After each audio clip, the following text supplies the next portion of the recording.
those selfless persons who transformed the society into better one and educated the nation are remained alive forever. Khan Bahadur Hassan Ali Afandi was one of them, who is considered a great visionary and social reformer of Sindh. Life story of Khan Bahadur Hassan Ali Afandi is full with his tireless struggle and great achievements. The period in which he arose to the stage of advocacy for rights of Muslims was not favorable to Muslims of the land. British had annexed Sindh in 1843. Other communities took advantage of this change and dominated in all spheres of life. These conditions compelled Hassan Ali to take active part to bring the Muslims in the mainstream of the state affairs. Subsequently, in the British Raj, he not only reached to a position of successful advocate, politician and great supporter of Muslim cause of the region, but he laid the foundation of modern education in Sindh by establishing Sindh Madressatul Islam in Karachi city on 1st September 1885. Born on 14th August 1830 in an educated family of Akhund Memon of Hyderabad, Sindh, Hassan Ali Afandi became orphan in his childhood when his father Muhammad Ehsan was passed away. Thereafter, Hassan Ali Afandi's elder brother Mia Umaid Ali fulfilled his responsibility by grooming his brother. He was provided basic education of Arabic and Persian at a local level. Hassan Ali Afandi started his practical life by getting a job of clerk in the office of Deputy Collector of Nowshera Feroz Division. That job laid a foundation stone of his successful career. In Deputy Collector's office, he learned English language from his colleague, as he was understanding that in the British rule, no one could achieve any position in the country without knowing English language. Thereafter, Hassan Ali Afandi assumed another job of a munshi at the Indus Flotilla at Jhirak, near Thatta. His duty was to keep the record of wooden material being loaded in boats from the Jhirak port of the Indus River. Over here, Chief Judge of Karachi District Court Mr. Middleton met with this talented young Muslim. After a brief conversation with Mr. Middleton offered him a job of translator and spokesperson in the District Court, Karachi. He accepted the offer and joined the third job of his life in District Court, Karachi. District Court was not his last destiny, so he studied law books and got ample knowledge of the law. After observing Hassan Ali Afandi's knowledge of law, Mr. Middleton gave him a certificate of law practice without getting his formal examination. With this achievement, he became the first Muslim lawyer of Sindh. Then he started law practice in Hyderabad and Karachi. In the age of 50 years, Hassan Ali Afandi founded an organization named Anjuman-e-Islam in 1880 for the support of Muslims. Also, he joined another organization named Sindh Sabha. In 1881, Hassan Ali Afandi became a councillor of Karachi municipality and remained on same position till 1887. Again, he contested for the councillorship, but his opponent Naginder Gupta was succeeded. Despite that, he was nominated as a member of the municipality. In the same year of 1981, he was elected as a member of the Bombay Legislative Council on the seat of landlords of Sindh. In 1884, he left the Sindh Sabha on the account of his differences with Dayaram Giddumal, who was leading the Sindh Sabha. Hassan Ali Afandi had enrolled his sons Ahmad Ali and Akbar Ali at the Muhammadan Anglo-Oriental College, Aligarh, which was established in 1875. In this connection, when Hassan Ali Afandi visited Aligarh College, he met with its founder Sir Syed Ahmad Khan and discussed him on the idea of establishment of a modern school for Muslims of Sindh. Sir Syed Ahmad supported his idea and suggested him that after school he must establish a college and then university. To accomplish the noble cause of establishment of Sindh Madressatul Islam, Hassan Ali Afandi held meetings with his friends, and after agreeing upon the idea, he formed the Sindh Muhammadan National Association and the Sindh Madrasa Board. He was nominated president of both the bodies. Now Hassan Ali Afandi started to visit nooks and corners of Sindh and other parts of the British India to collect donations for establishment of the school.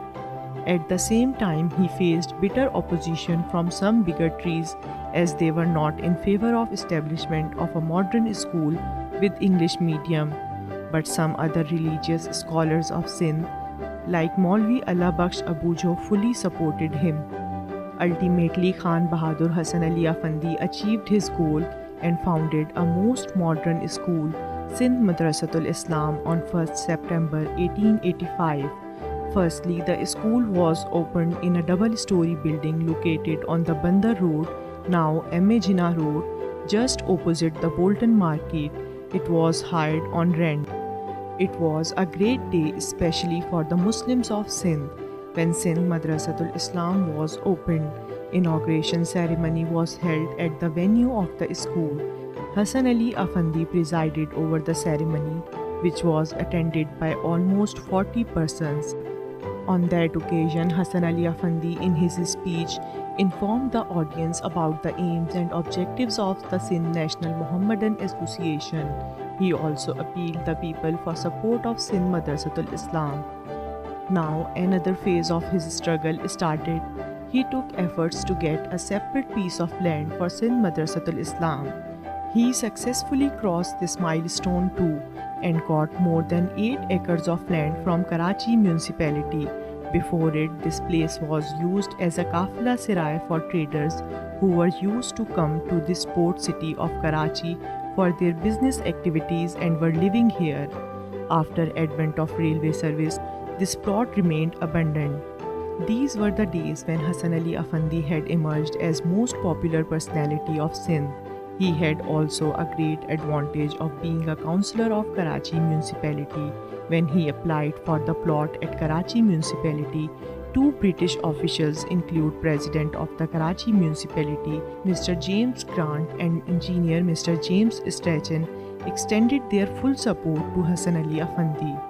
On 4th November 1887, Hassan Ali Afandi invited the then Viceroy of India, Lord Dufferin, for a stone-laying ceremony of the Sindh Madressatul Islam's building.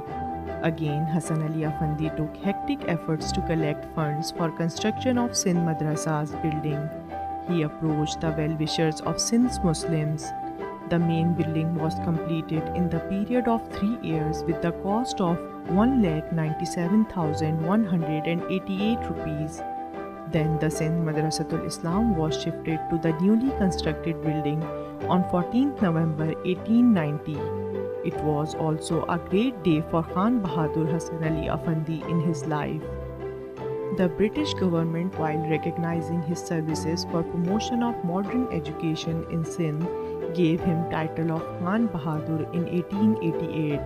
Khan Bahadur Hassan Ali Afandi also received the titles of Afandi and Bey Majidi from the Sultan of Ottoman Empire, Sultan Abdul Hamid II, for his support to the Ottoman Empire in Russo-Turkish War. During the war, Mr. Afandi had collected donations from British India and had sent these to Turkish government. Sultan of Turkey had also nominated Khan Bahadur Hassan Ali Afandi as the Turkish Consul General in Karachi in 1889 with the approval of the Queen Victoria. Hassan Ali Afandi added 2 more buildings to SMI. One of them was of the Sunni Mosque and the second was Shia Mosque. These were built in 1893 and 1894.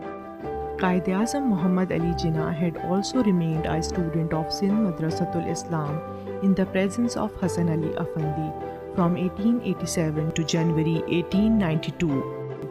That is why we can say that Quaid-e-Azam Muhammad Ali Jinnah would had seen and listened to Khan Bahadur Hassan Ali Afandi on many times.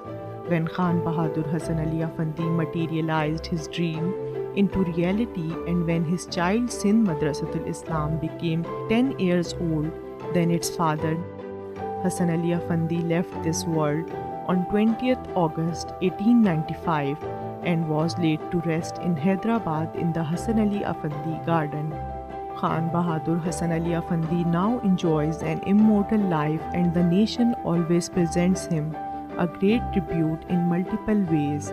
His planted sample of Sindh Madressatul Islam now has become university today, which gives more recognition to the services of this great man, Khan Bahadur Hassan Ali Afandi.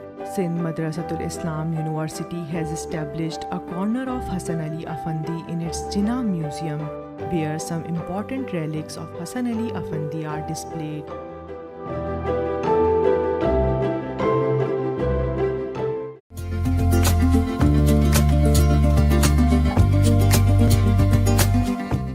Sindh Madressatul Islam university में spring 2024 में दाखिला लेने वाले तलबा के लिए orientation sessions का इनेकाद किया गया।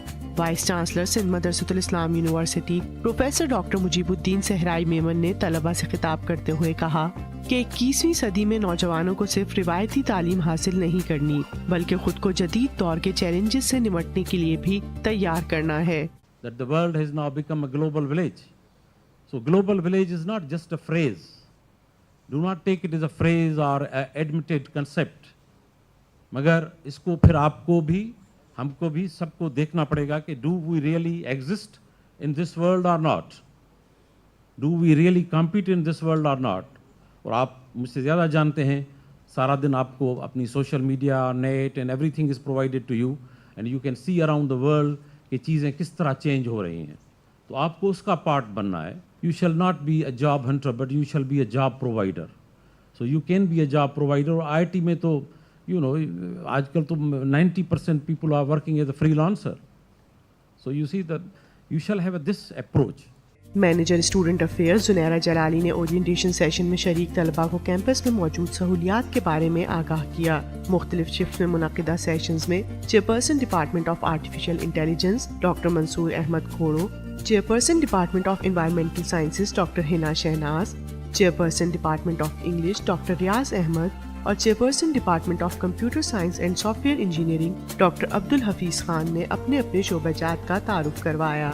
Dean faculty of social sciences doctor Zahid Ali जनर और dean faculty of information technology doctor Aftab Ahmed ने नए आने वाले तालिब इल्मों को खुशामदीद कहा और मुस्तकबिल के लिए नेक तमन्नाओं का इजहार किया।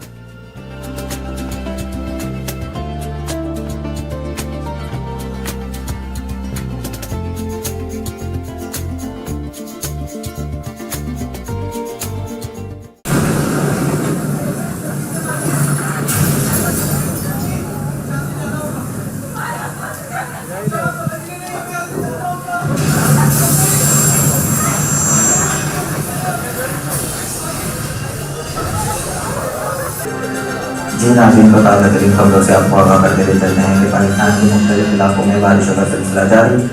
बारिशों की वजह से सिंध के काफ़ी इलाके सैलाब का शिकार हो चुके हैं। सैलाब की लपेट में आने वाले इलाके हैदराबाद, ठंडो मोहम्मद खान, कंडियारो लोग रेस्क्यू के मुंतज़िर हैं।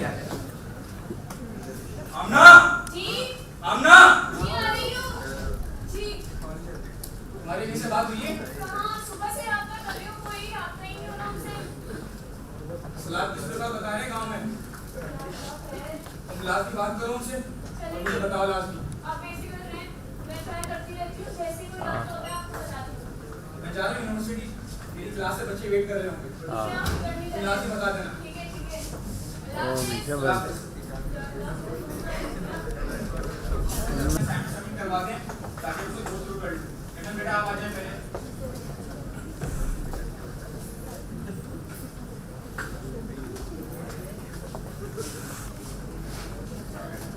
आप आ जाएं।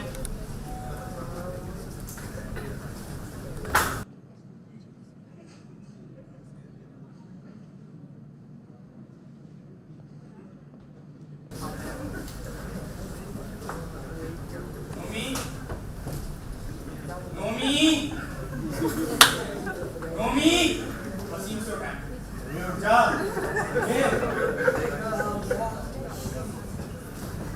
सैंडविच दे दिया।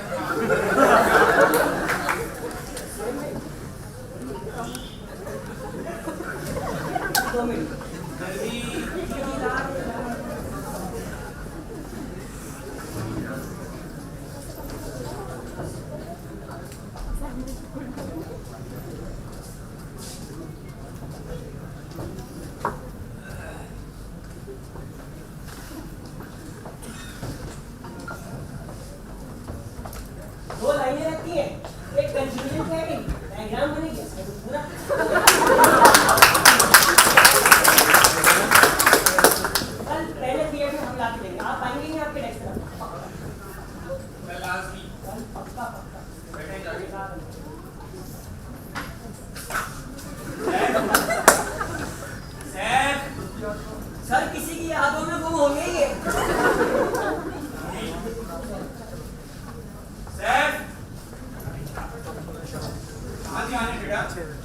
میرے بعد کس کو ستا آواز نہیں آئی آپ کی. اسائنمنٹ ہے آپ کا. سوری سر اسائنمنٹ تو بھول گیا. مجھ سے تو امید نہیں تھی مجھے سر. سر ہمیں بھی نہیں تھی.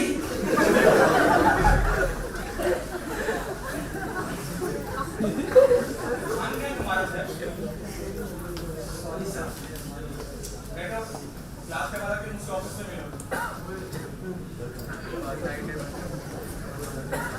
بھائی ڈائریکٹ سلیکشن ڈائریکٹ آفس کیا بات ہے بھائی. یہ بھائی یہ تو مارکس بڑھوانے کے لیے اچھا جگہ بلو کلاس کا ٹاپر کیسے ہے. ڈائریکٹ آفس ہاں بڑی جلدی ہو رہی ہے. ارے بھائی اللہ کا کہ میں سے ٹیچر کا چمچا نہیں ہوں مارکس بڑھانے کے لیے آفس پہنچ جاؤں. یہ بتا ناشتہ کرا رہا ہے.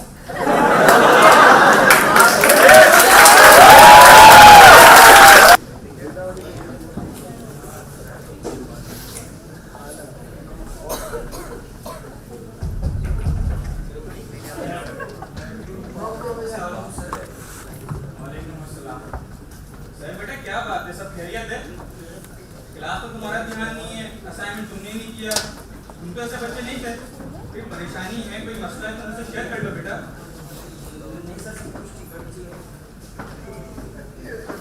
دیکھو صاحب, ہم کبھی یہ سوچ لیتے ہیں کہ ہم اپنی باتیں, اپنے مسائل کسی سے شیئر کریں گے تو ہمارا مذاق بنائے گا یا ہمیں جج کرے گا.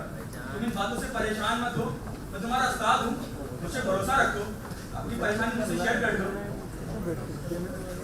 سر کیا پریشانی شیئر کروں. سر ہمارا گاؤں کلیارو سر سب کچھ سیلاب کی لپیٹ میں آ چکا ہے. ہماری فصلیں سب, ہمارے گھر سب کچھ تباہ ہو چکے ہیں. مجھے کچھ سمجھ نہیں آ رہا کیا ہوگا. ہماری فصلوں میں سر ہماری یونیورسٹی کی جتنی فیس تھی وہ پہ ہوتی تھی. فیس کی ٹینشن ہو رہی ہے سر. فیس پہ ٹھیک ہے, میرے اپنے امی ابو سے بات نہیں ہے سر. اتنے دن سے مجھے کچھ سمجھ نہیں آ رہا کیا ہوگا. کس حال میں ہوں گی.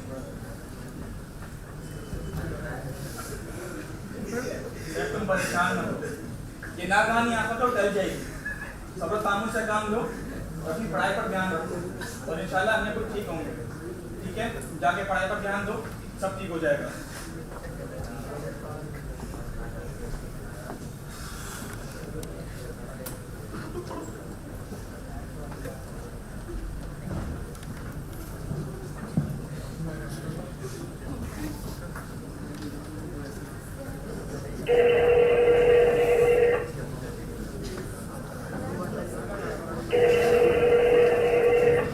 آپ کا مطلوبہ نمبر اس وقت بند ہے, براہ مہربانی کچھ دیر بعد کوشش کیجیے.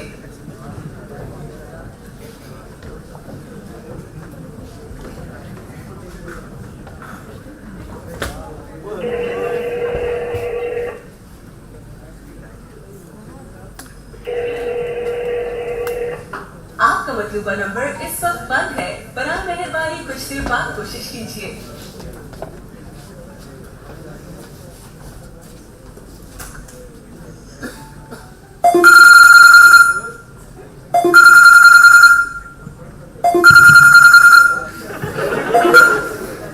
ہیلو السلام علیکم. جی عابد, میری بات سنیں. شاہد بھائی سے بات ہوئی ہے میری, وہ بہت پریشان تھے. امی اور شاہد بھائی ٹھیک ہے, لیکن گاؤں کے حالات بہت برے ہیں. ہر جگہ سیلاب آ چکا ہے اور جو ہمارا گھر تھا وہ بھی بہہ چکا ہے. مجھے لگتا ہے آپ کو گاؤں جانا چاہیے. اچھا چلو ٹھیک ہے, میں دیکھتا ہوں, کرتا ہوں کچھ. چلے ٹھیک ہے, اللہ حافظ.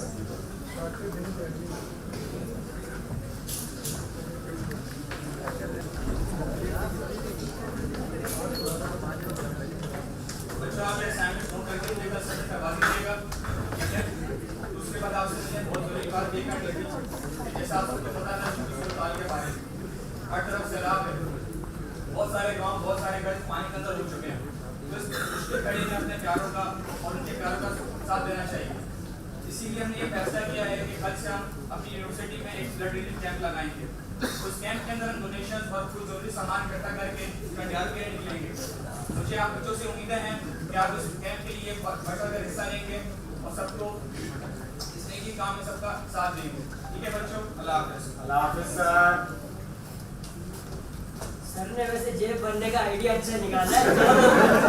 आज पैसे लेंगे और कल किसी को पता भी नहीं चलेगा क्या था फ्लड रिलीफ ये सब।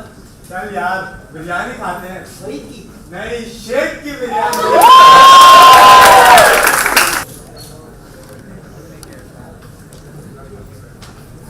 यूनिवर्सिटी वाले ने फिर से फीस नहीं लगा दी। क्या चल रहा है?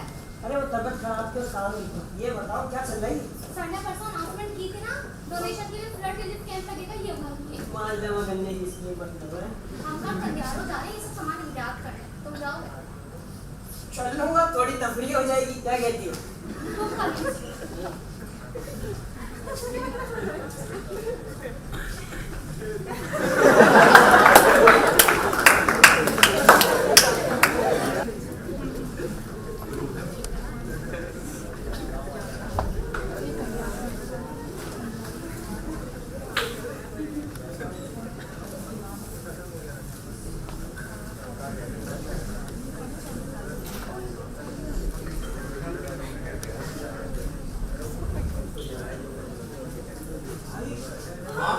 भाई मुझे नहीं पता, ये सर के घर वाले हैं। इस शराब में सर का घर भी टूट गया, लेकिन फिर भी सर ने खुद से पहले बच्चों के बारे में सोच रहे हैं जिनका इस शराब में नुकसान हुआ है। हम कितने खुश नसीब है ना, हमें ऐसा साथी मिले जो खुद से पहले हमारे बारे में सोचते हैं। सच कहते हैं उस्ताद वालिदैन की जगह होते हैं। चल यार बहुत बातें हो गई, अब काम करने से।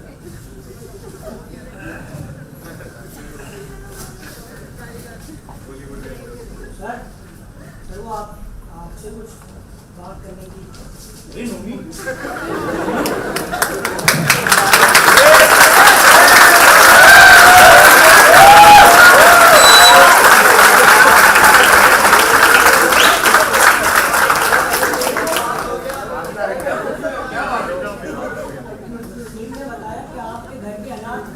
बिल्कुल भी इस चीज़ का अंदाजा नहीं था और हम पूरे टाइम आप पे इल्ज़ाम तराशी करते रहे, आपका मजाक बनाते रहे। हमें सच में खुद पे बहुत शर्मिंदगी महसूस हो रही है। प्लीज़ सर अगर हो सके तो हमें माफ़ कर दिएगा हमारा। तुम इस तरह शर्मिंदा मत हो नूमी। मुझे इस बात की खुशी है कि तुम्हें अपनी गलती का एहसास हो गया और तुम सबको सीधी राह दिखाना, नेकी और बदी में फर्क बताना, यही तो मेरा फर्ज है और मैं अपने इस फर्ज से मुंह नहीं मोड़ सकता। मुझे इस बात की खुशी है कि तुम बच्चों ने मेरा साथ दिया और इस नेकी काम के लिए बढ़ चढ़ कर हिस्सा लिया और इंशाल्लाह उम्मीद है आगे भी करते रहोगे। चलें कैंप में चलते हैं।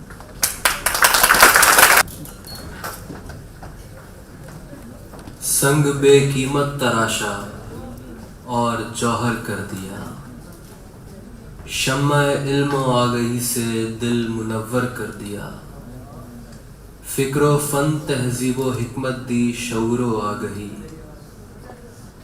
गुमशुदाने राह को गोया के रहबर कर दिया, चश्म फैज और दस्त वो पारस सिफ्त जब छू गए, मुझको मट्टी से उठाया और फलक पर कर दिया।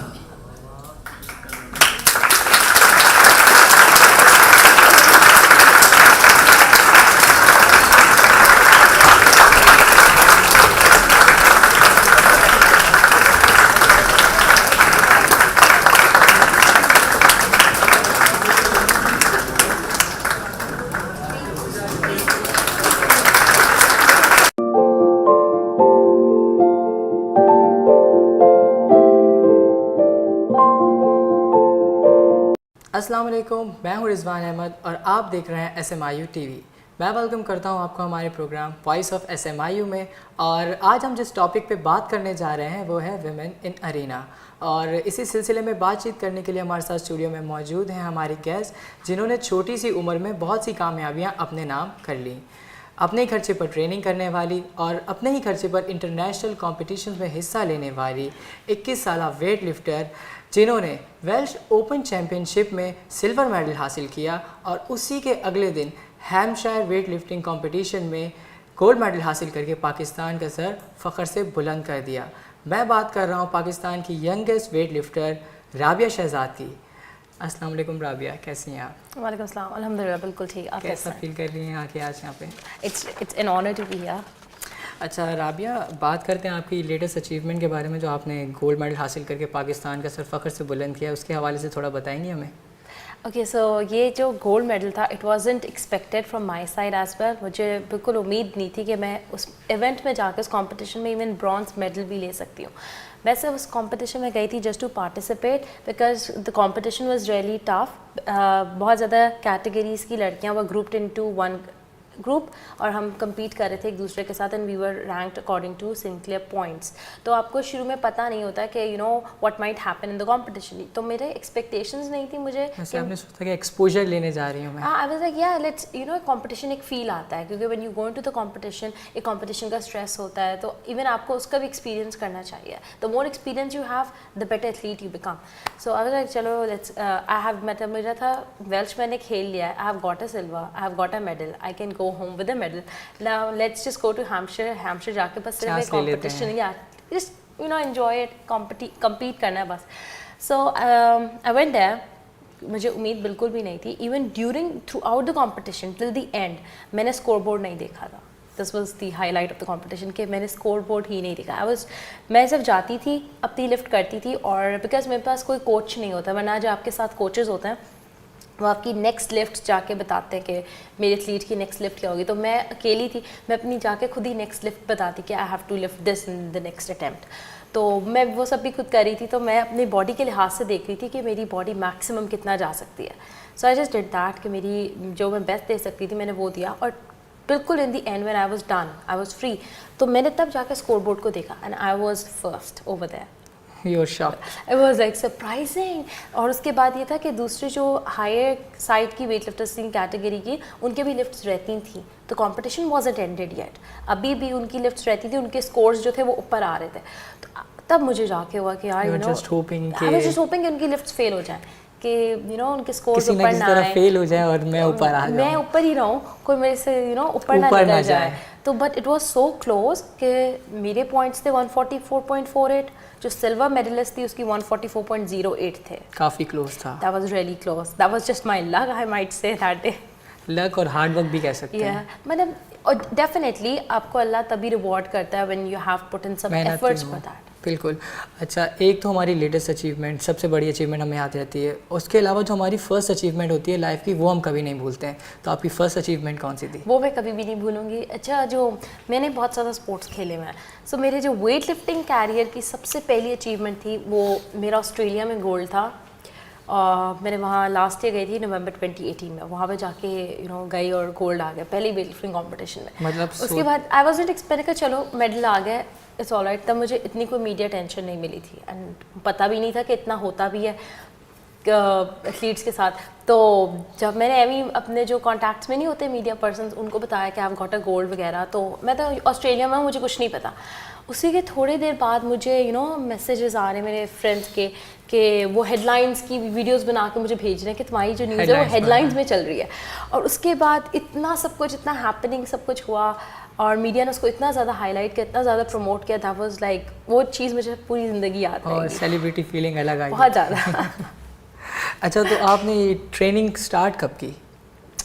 میں جو اگر آپ سے اسپیسیفکلی بات کرتے ہیں نا ویٹ لفٹنگ ٹریننگ کی, تو وہ میں نے 2017 کے اسٹارٹ میں شروع کی تھی ویٹ لفٹنگ. اور ایسی کون سی موٹیویشن آپ کو ملی کہ سوچا کہ میں ویٹ لفٹنگ ہی کروں گی, میں کسی اور اسپورٹس میں نہیں جاؤں گی؟ اس کے نا گراس روٹس ہیں بہت میرے بچپن سے لے جب سے میں پیدا ہوئی تھی تب سے, کہ میرے اندر وہ چیز تھی کہ میں نے نا یہ اس طرح والے کام کرنے ہیں جو زیادہ تر سمجھے جاتے ہیں لڑکے کرتے ہیں. ہاں, کہ یہ لوگ یہ کام صرف لڑکا کر سکتا ہے, لڑکیاں نہیں کر سکتی. اور یہ ہوتے ہیں نا لڑکے ہی زیادہ طاقتور ہوتے ہیں, لڑکیاں تو کمزور سی سمجھی جاتی ہیں. میں نے آپ کی ویڈیوز دیکھی ہیں کافی, مطلب وہ تو میں نے ٹرین کیا ہے, لیکن پاکستان میں جو جنرل پرسیپشن ہے لڑکیوں کے لیے, لڑکیاں کمزور ہیں اور لڑکے زیادہ طاقتور. لڑکے تو ہے ہی طاقتور.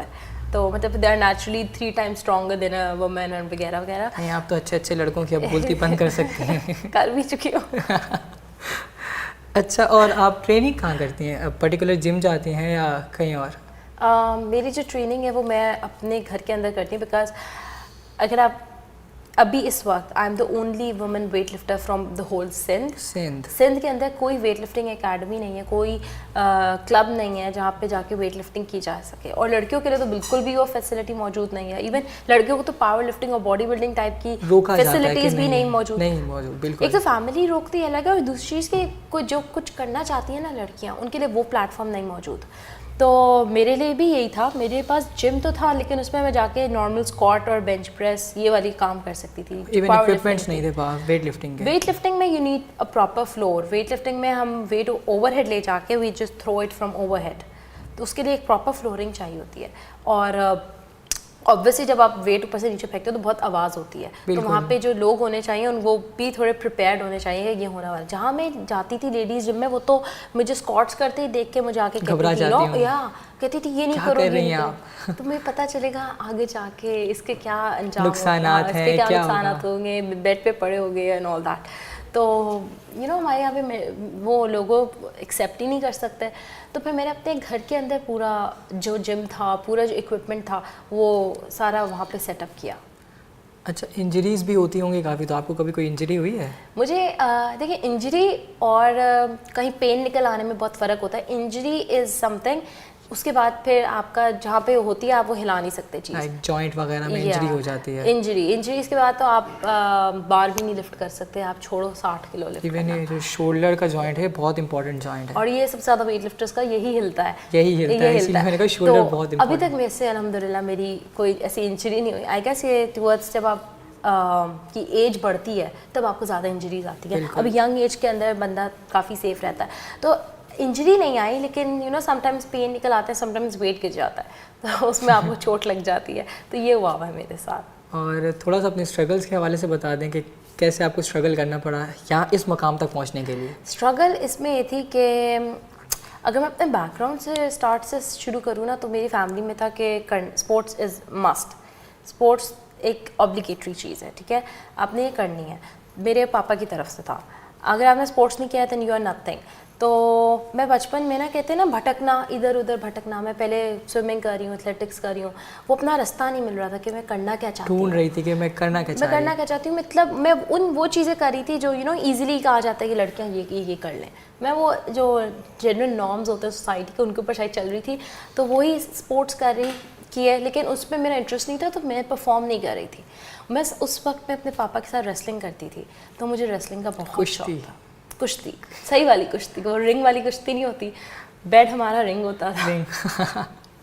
सही वाली कुश्ती. तो मुझे उसका बहुत ज़्यादा शौक था. मैंने फिर सर्च किया इंटरनेट के ऊपर कि रेसलिंग के कॉम्पिटिशन्स कैसे कंडक्ट होते हैं, उसमें क्या टेक्निक्स होती हैं और. तो उसमें तो मैंने WWF की रेसलिंग देख ली. उसमें जो मार पड़ रही है, उसमें तो नाक से खून बह रहा है, बाल खींच के तोड़ रहे हैं, क्या क्या हो रहा है. बस नहीं, ये नहीं कर रहा. फिर प्लान कैंसिल कर दिया. रेसलिंग नहीं कर रही. फिर मैंने इंटरनेट पे सर्च किया, तो I got to know about weight lifting. Weight lifting मैंने आज से कोई 5 से 6 साल पहले स्टार्ट करने की पूरी कोशिश कर प्लानिंग कर ली थी कि मैंने करनी है, तो वेट लिफ्टिंग करनी है. स्टार्ट भी की थी अपने, लेकिन बिकॉज यही था कि घर में करनी है. तो मेरे घर वालों ने कहा ये गार्डन है भाई, ये ले लो. तो मैंने कहा चलो ठीक है. जब मैंने वहाँ पर स्टार्ट की तो मॉस्किटोज़ हैं, गर्मी है, बड़ा ही बुरा माहौल है. ऐसा लगा यार यहाँ भी कोई रास्ता नहीं है, इसको भी छोड़ देती हूँ. मैंने उस वक्त छोड़ दिया. मैं कहा ये नहीं हो सकती. फिर कुछ टाइम बाद मुझे फिर से एक जोश आया कि नहीं यार, मैंने कोई पावर वाले ही स्पोर्ट करना है. फिर मैं पावर लिफ्टिंग की तरफ गई. पावर लिफ्टिंग और वेट लिफ्टिंग में फ़र्क होता है. तो थोड़ा सा बता दें हमें भी. वो मैं आपको आगे चल के बताती हूँ. तो पावर लिफ्टिंग में ये था कि squat, bench press and deadlift की लिफ्ट्स होती हैं जो आप इजीली जाके जिम में कर सकते हैं.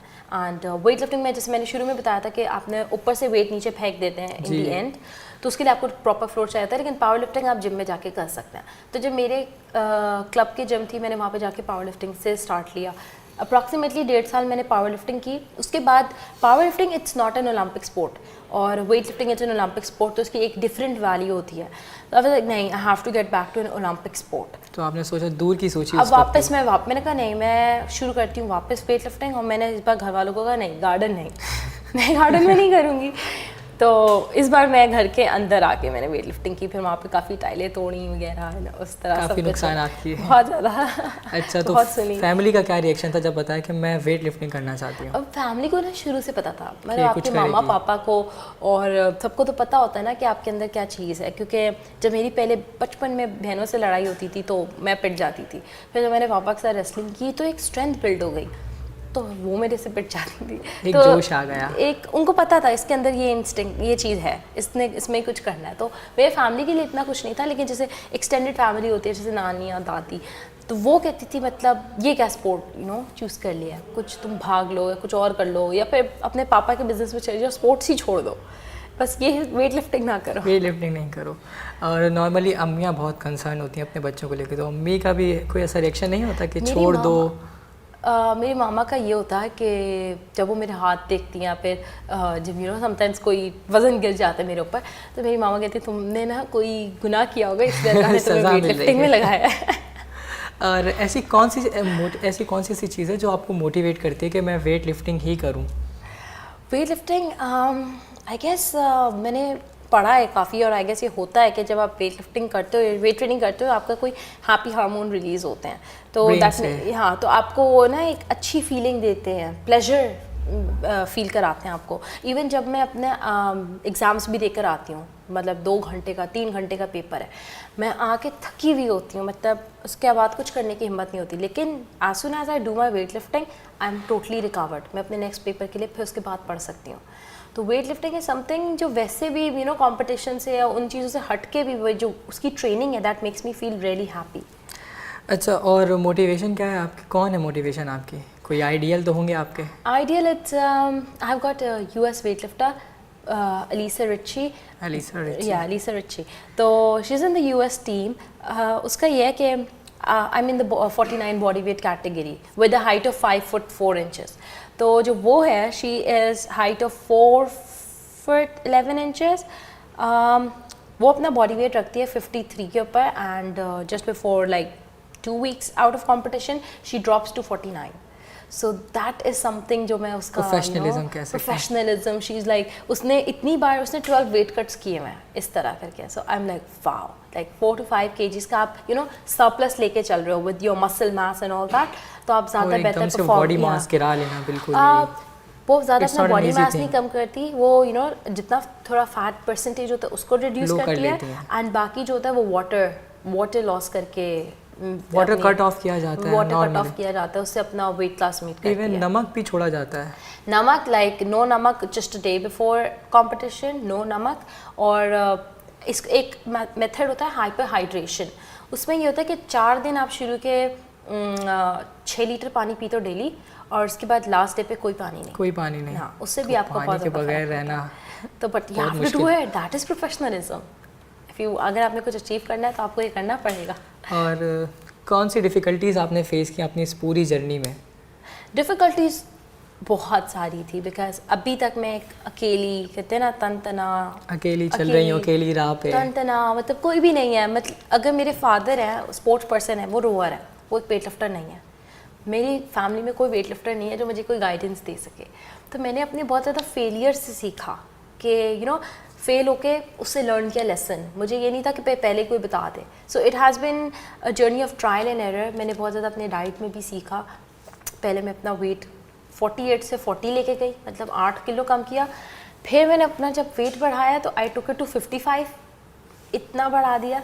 फिर then I came back to 49। So this is like failure से बहुत कुछ सीखा है, और बहुत बड़ी जर्नी है, बहुत लंबी जर्नी है। और देखा जाए ये अपने आप में एक प्राउड की बात है कि अपनी तरह की एक अकेली लड़की होना, और इवन पूरी फैमिली का पूरे प्रोविंस में आपकी जैसी कोई नहीं होगी। बट इट्स प्राउड की बात अब इफ पीपल रिकॉग्नाइज और अप्रिशिएट इट। पहचाने, लेकिन काफ़ी सेलिब्रिटी तो वाइब हैं आपके अभी भी।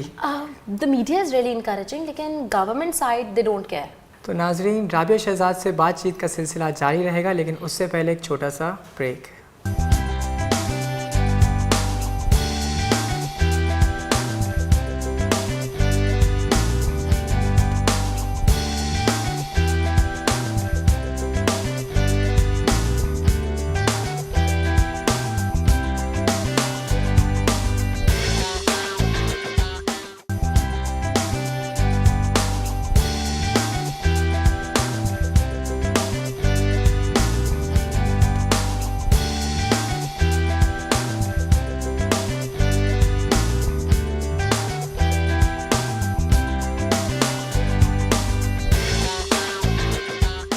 वेलकम बैक नाज़रीन, शुरू करते हैं फिर से राबिया शहजाद से हमारी बातचीत का सिलसिला। अच्छा, तो राबिया, एक आप इस वक्त पढ़ रही हैं, यूनिवर्सिटी स्टूडेंट है, और यूनिवर्सिटी लाइफ में टाइम को मैनेज करना ही अपने आप में एक बहुत बड़ी बात होती है। तो आप अपना टाइम भी मैनेज कर रही हैं, स्टडीज़ को भी टाइम दे रही हैं और साथ ही साथ अपने वेट लिफ्टिंग को भी टाइम दे रही हैं, तो किस तरह मैनेज करती हैं अपना टाइम? बहुत ज़्यादा मुश्किल है। इनफैक्ट जब मैं कॉम्पिटिशन्स पे गई थी तो मेरे 2 मिड टर्म एग्जाम्स मिस हो गए थे। तो आई एम जस्ट होपिंग कि वो मेरे री एग्ज़ाम लेने, आई जस्ट अप्लाइड मैंने एप्लीकेशन डाली है कि मेरे री एग्ज़ाम्स लेने। सो दिस इज़ लाइक कि आपके समटाइम्स आपकी क्योंकि इट्स वेरी टफ आपकी प्रोजेक्ट्स एंड असाइनमेंट की डेडलाइंस होती हैं, एंड जब आप कंपटीशन पे होते हो तो वो डेडलाइन है, यू हैव टू मीट। अब आप टीचर से रिक्वेस्ट कर सकते हो कि आप थोड़ा एक्सटेंड कर दो। कुछ टीचर्स होते हैं जो आपकी मान लेते हैं, वो आपको थोड़ी एक्सटेंशन दे देते हैं। तो अल्हम्दुलिल्लाह इस सेमेस्टर मुझे काफ़ी अच्छे टीचर्स मिल गए आई गेस, तो उन्होंने काफ़ी मदद की है। लेकिन बहुत ज़्यादा मुश्किल होता है कि जो भी टाइम बीच में मिलता है ना, मुझे लगता है कि मैं जो पढ़ाई कर रही हूँ ना वो चलते पढ़ते कर रही हूँ। कभी यहाँ जा रही हूँ तो मैं बीच में अपने मोबाइल के ऊपर मतलब कभी पढ़ाई मोबाइल से पढ़ लिया, मोबाइल से सारी पढ़ाई मैं अपने मोबाइल पे कर रही हूँ। सारी जो बुक्स हैं और लेक्चर्स हैं वो सारे मोबाइल के ऊपर है कि ऑन द गो मैं साथ में पढ़ भी रही हूँ। दिस इज़ हाउ मैं अपनी पढ़ाई को साथ लेकर चल रही हूँ। किस हद तक डिस्टर्ब कर रही है आपकी वेट लिफ्टिंग आपकी स्टडीज़ को? या मुझे नहीं लगता, नहीं डिस्टर्ब नहीं कर सकती। जब इंसान किसी चीज़ को पसंद करता है, खुशी मिलती है, तो फिर उसे लगता भी नहीं है। देखिए, पढ़ाई कोई भी बंदा ना 10 घंटे बैठ के नहीं कर सकता। बिल्कुल। आपकी जो इंसान की पोटेंशियल है ना, वो सिर्फ 2 घंटे मैक्सिमम पढ़ने की है। उसके बाद आपने कुछ ना कुछ डिफरेंट करना है एक्टिविटी। आप एक ही चीज़ लगातार इतना नहीं टाइम पे कर सकते। और अगर आप इरादा करो ना मैंने 10 घंटे पढ़ना है, तो आप 2 घंटे की पढ़ाई को 10 घंटे में कर रहे होगे। सो दैट इज़ इनएफिशिएंसी। तो आपने अगर एफिशिएंट होना है तो आपको 2 घंटे की पढ़ाई को 1 घंटे में करना चाहिए। तो जब आपके पास ज़्यादा चीज़ें होती हैं ना लाइफ में हैंडल करने के लिए, तो आप अपनी जो है ना एफिशिएंसी बढ़ाते हो कि मेरे ये भी करना है, तो मैं हर चीज़ को कम टाइम में कवर अप करने की कोशिश करूँ। तो दिस इज़ इट। मैंने देखा है लोग क्या करते हैं, पढ़ा 5 मिनट और 10 मिनट फेसबुक खोला। बिल्कुल 10 मिनट फेसबुक यूज़ कर लेता हूँ, फिर इवन 1 घंटा 2 घंटा गुजर जाते हैं। तो दिस इज़ द थिंग, जब आपके पास और कुछ और टारगेट्स नहीं होते करने को, लेकिन जब आपको पता हो ना यार नहीं मैंने इसको ख़त्म करने के बाद मेरी ये वेट ट्रेनिंग है, तो फिर आप फेसबुक नहीं खोलोगे, आपको कि मैं इसको ख़त्म कर लूँ। अच्छा, और हम आपकी फैमिली का तो रिएक्शन हमने जान लिया, लेकिन सोसाइटी जो है हमारी, जानती है ना कैसी है, तो सोसाइटी का क्या रिएक्शन था जब आपने बताया कि मैं वेट लिफ्टिंग करने वाली हूँ? मेरा उस सेंस के अंदर ना, सबसे पहले जब मैंने अपने फादर के एक फ्रेंड थे साथ बैठे थे, क्या उनको मैंने बताया कि मैं वेट लिफ्टिंग शुरू करने वाली हूँ, तो उनका ये रिएक्शन था, वेट लिफ्टिंग होय। मतलब ये रिएक्शन ना किसी भी अच्छे तगड़े बंदे को डरा दे कि आई डोंट नो, डीमोटिवेट कर देता है कि वेट लिफ्टिंग क्या चीज़ है, मतलब ये हो ही नहीं सकती, शायद ये हो ही नहीं सकती, इसको छोड़ दो। तो सबसे पहला रिएक्शन ये था, मैंने कहा ओए ये तो कोई बड़ी ही मुश्किल चीज़ है। तो वो उस चीज़ ने भी मुझे पहले बहुत ज़्यादा डीमोटिवेट किया। तो फिर इसे टैकल कैसे किया आपने? तो मैंने तब वेट लिफ्टिंग स्टार्ट की थी, वो छोड़ दी थी। तो इस तरह बंदा डीमोटिवेट हो जाता है, आपके दिमाग के अंदर ये चीज़ आ जाती है कि ये शायद नहीं हो सकती, जब आपको सब लोग बता रहे हो कि ये नहीं हो सकता। लेकिन फिर ये होता है ना, आपके अंदर का जो शौक होता है वो बार बार निकल के बाहर आ रहा होता है, क्या नहीं ये करना है, एक जुनून सा होता है वो। फिर आपका आई गेस जब एज भी बढ़ती है तो वो जुनून आपका पक्का होने लग जाता है और आपको पता चल जाता है कि यही मेरा जुनून है, मैंने यही करना है। तो यही हुआ, इसी तरह हुआ। खैर, लेकिन एक चीज़ ये है कि जिस तरह लोगों को लगता है ना कि मुझे काफ़ी लोगों ने बातें सुनाई क्या वेट लिफ्टिंग करी वगैरह, लेकिन लोगों ने बहुत अप्रिशिएट किया। और आपकी फ्रेंड्स का क्या रिएक्शन था? फ्रेंड्स सरप्राइज्ड, सारे जितने भी मेरे क्लासमेट्स होते हैं, यूनिवर्सिटी फेलोज़ होते हैं, they all are so surprised, इतना ज़्यादा इनकरेज करते हैं, इतना ज़्यादा उस बात पे फ़ख्र महसूस करते हैं कि वेट लिफ्टर है। चलो, कहीं ना कहीं आपको डिमोटिवेटर्स भी मिले और मोटिवेट करने वाले बहुत मिले। कहीं ना कहीं ये भी एक बड़ा रोल प्ले करते हैं आपकी सक्सेस में, मोटिवेटर्स और डिमोटिवेटर्स दोनों के दोनों। बिल्कुल। थोड़ी सी टेक्निकल बातें कर लें कि एक तो वेट लिफ्टिंग है, पावर लिफ्टिंग है, बॉडी बिल्डिंग है, क्रॉसफिट, इन सब के बीच का फ़र्क क्या है वो थोड़ा सा बता दें हमें। लिफ्ट्स का फ़र्क है एंड कंपटीशन जिस तरह कंडक्ट होता है, like these all are totally different sports. अब आप मुझसे अगर पूछे ना, यही सवाल हो गया कि आप मुझसे पूछ रहे हैं बैडमिंटन, टेबल टेनिस, स्क्वॉश और लॉन टेनिस में फ़र्क क्या है? बिल्कुल, चारों के चारों डिफरेंट स्पोर्ट्स हैं। लेकिन सिर्फ रैकेट यूज हो रहा है ना उसके अंदर, इसमें क्या हो रहा है चारों डिफरेंट है लेकिन इसमें सिर्फ बारबल यूज हो रही है, वेट्स यूज हो रहे हैं, ठीक। तो लोगों ने इसको भी उसी तरह बना लिया, मिक्सअप कर दिया। अच्छा वेट लिफ्टिंग में clean and jerk and snatch होता है, कंपटीशन के अंदर 3 अटेम्प्ट्स मिलती हैं, दैट इज वेट। एक ही बार में आपको लिफ्ट करना होता है, एक ही आपने जाके अटेम्प्ट करना होता है, आपको 3 अटेम्प्ट्स मिलती हैं, बिल्कुल ठीक है। फिर आता है पावर लिफ्टिंग। पावर लिफ्टिंग में स्क्वाट, बेंच प्रेस और डेड लिफ्ट, उसमें भी आपको 3 अटेम्प्ट मिलती है हर लिफ्ट के अंदर। तो ये देखें टोटली डिफरेंट लिफ्ट्स हो गई, बिल्कुल। फिर पॉइंट्स का भी चेंज होता होगा, किस तरह पॉइंट्स डिफरेंट स्पोर्ट्स। फिर बॉडी बिल्डिंग में क्या है, बॉडी बिल्डिंग में आपने अपनी परफेक्शन दिखानी है of your muscles and all that, उसके लिए तो बिल्कुल ही ट्रेनिंग भी डिफरेंट है, डाइट भी डिफरेंट है। और जो आप बाइसेप्स एंड ट्राइसेप्स आप बहुत ज़्यादा कर रहे होते हैं, इतना आप वेट लिफ्टिंग में तो बिल्कुल भी बाइसेप्स एंड ट्राइसेप्स नहीं दिखाते।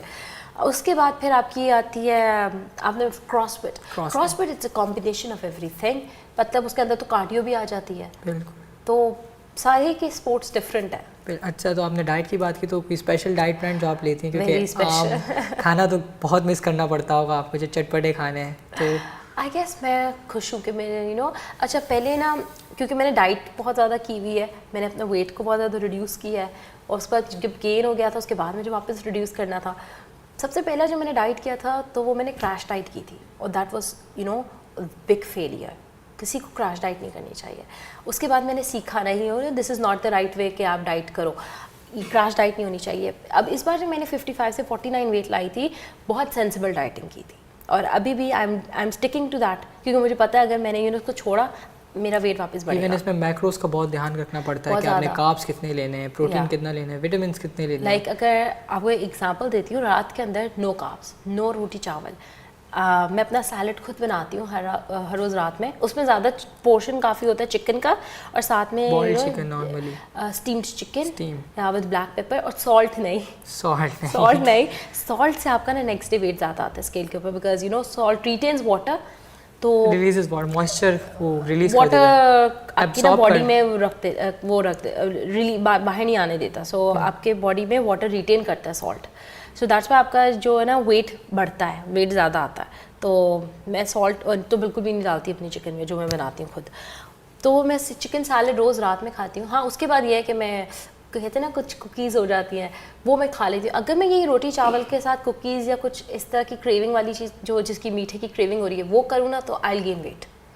तो इससे लाइक नहीं, रोटी चावल छोड़ो, I will have this my chicken salad with some meetha and all that. लेकिन फिर भी काफ़ी सारे खाने मिस करने पड़ते हैं, घर वाले चटपटे खाने खा रहे हैं और हमें डाइट फॉलो करना है। I am happy with that, क्योंकि जब आप काफ़ी अरसे से डाइट कर रहे होते हैं ना, फिर आपसे पाकिस्तानी खाने नहीं खाए जाते, क्योंकि उनके अंदर जो मसाले होते हैं ना, और तेल बहुत ज़्यादा जो तेल होता है वो आपको इतना सिक फील कराता है, आपको लगता है आप लेथार्जिक, आप कुछ नहीं कर सकते, आप बस सो जाओ इतना ज़्यादा आपको डल फील कराते हैं। अच्छा, स्ट्रेंथ के हवाले से थोड़ी सी बात करते हैं कि स्टार्ट में तो बिल्कुल ही आप 40-50 kg नहीं लिफ्ट कर रही होंगी, खाली बाबल से स्टार्ट किया होगा, फिर 5 kg 10 kg तरह इंक्रीज़ किया होगा, तो आपने अपनी स्ट्रेंथ को कैसे इंक्रीज़ किया? ट्रेनिंग के थ्रू। I guess regularity is the main thing.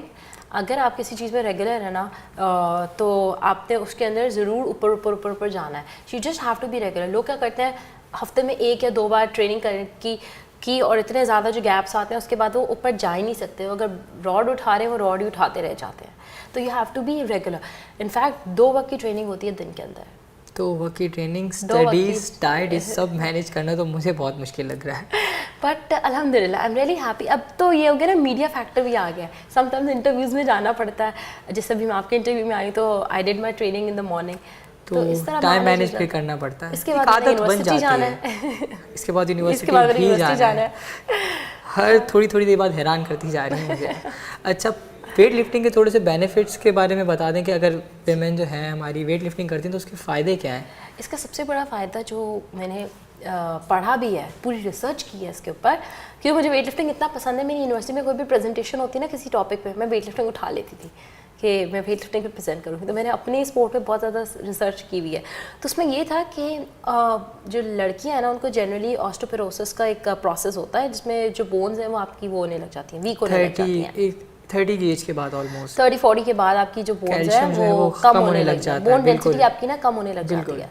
तो वेट लिफ्टिंग करने से इनफैक्ट ये होता है कि आपकी every year 9% bone density increase होती है रादर देन कम होने के। तो this is the biggest advantage females को अगर वो वेट ट्रेनिंग करें। اور فیمیلز ہمارے یہاں پہ ڈر کے بیٹھی ہوئی ہیں ویٹ لفٹنگ کرنے گھر میں مطلب جانا ہی نہیں ہے. اچھا, اور ہر چیز کے تھوڑے نقصانات وغیرہ بھی ہوتے ہیں, تو کوئی ایسا نقصان تو بیسک تو مجھے لگتا ہے انجری, اس کے حوالے سے اگر کسی کو ہائی لائٹ کرنا چاہیں گی. ایک دم سے بہت زیادہ ویٹ جا کے نہ اٹھائیں, ڈیفینیٹلی آپ کی بیک میں تو پین آنا ہی ہے. پھر بیک کچھ امپورٹنٹ جوائنٹس ہوتے ہیں بالکل, آپ کو ان کو بلڈ کرنا ہے. ایک پودا ایک دم سے درخت نہیں بنتا, اس کے اندر آپ نے پانی ڈالتے رہنا ہے روزانہ. اس طرح آپ نے کیا کرنا ہے, روزانہ ٹریننگ کرنی ہے. لائٹ ویٹ سے آپ شروع کرو, ڈیفینیٹلی آپ اوپر جاؤ گے. لوگ کہتے ہیں بیک میں پین آتا ہے, بیک انجری ہوتی ہے, وہ اس لیے ہوتی ہے اگر آپ ایک دن 20 کلو اٹھا کے اگلے دن 50 کلو اٹھانے کی کوشش کرو گے تو اپنی بیک میں پھر جواب ہی دے دینا ہے. تو ناظرین, رابعہ شہزاد سے بات چیت کا سلسلہ جاری رہے گا, لیکن اس سے پہلے لیتے ہیں ہم ایک چھوٹا سا بریک.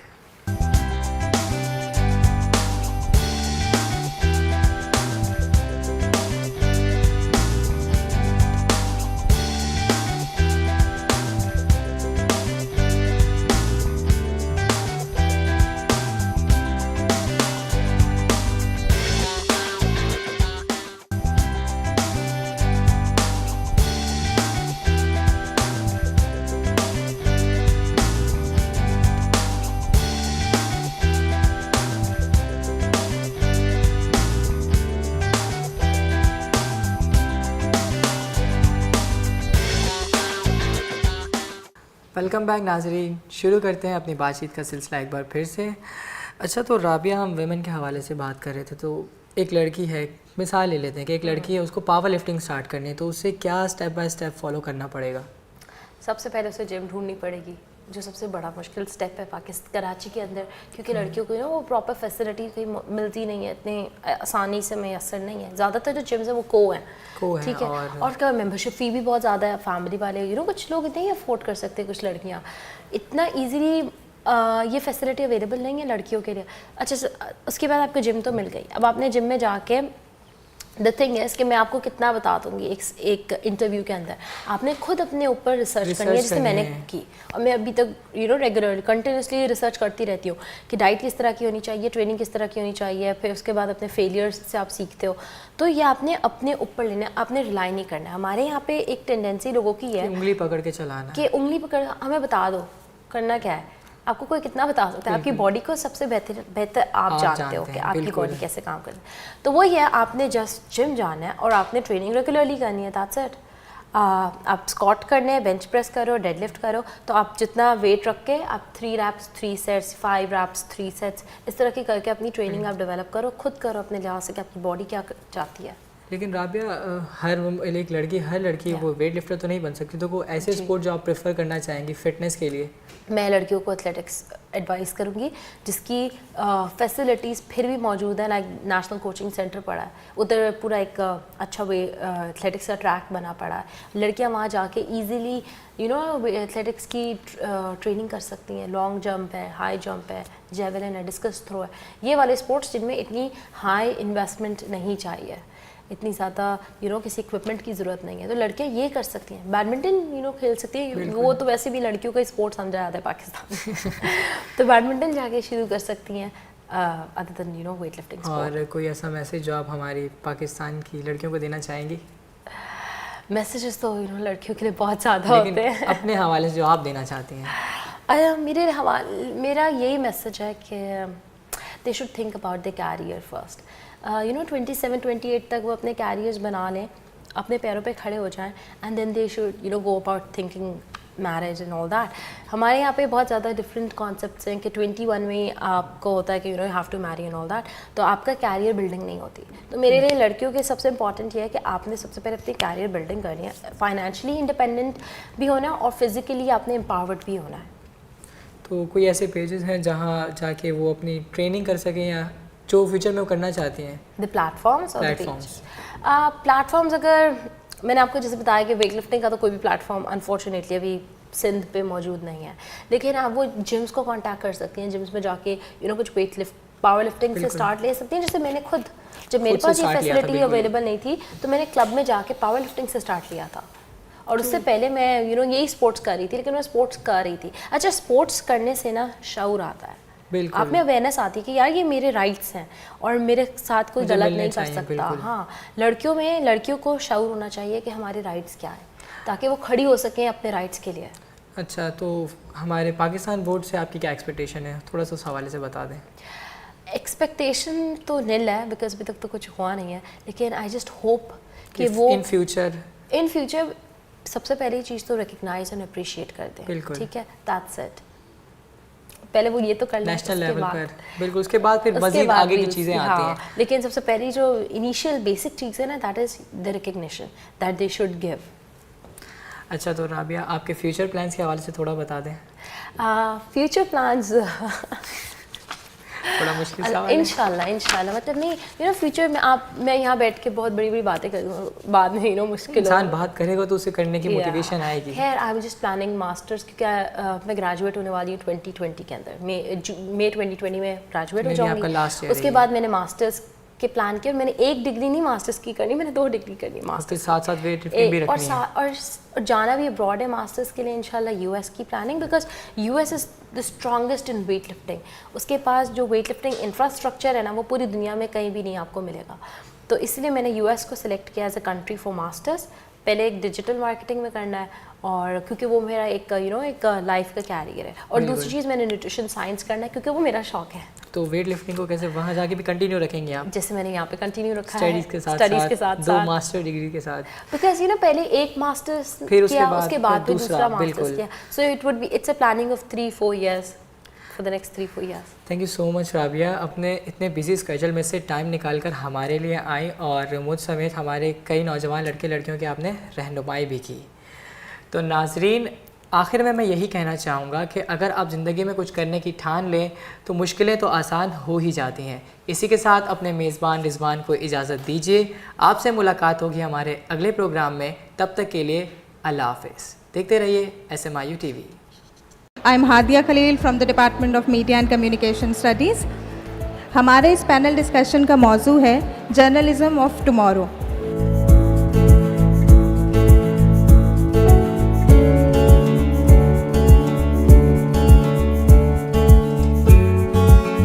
میں کوئی 30-40 سال سے پڑھا رہی ہوں ماس کمیونیکیشن، لیکن اب جو میں نے جو سچویشن دیکھی ہے کہ ہمارے جو بھی اسٹوڈنٹس آتے ہیں کبھی انہوں نے اخبار پڑھا نہیں ہے، نہ اخبار پڑھتے ہیں، نہ ان کو اخبار کے بارے میں کچھ پتہ ہے، نہ کچھ دیکھتے ہیں.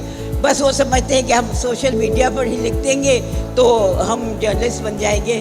That's not the way, and I think بہت ہمیں کچھ کرنا چاہیے اس سے.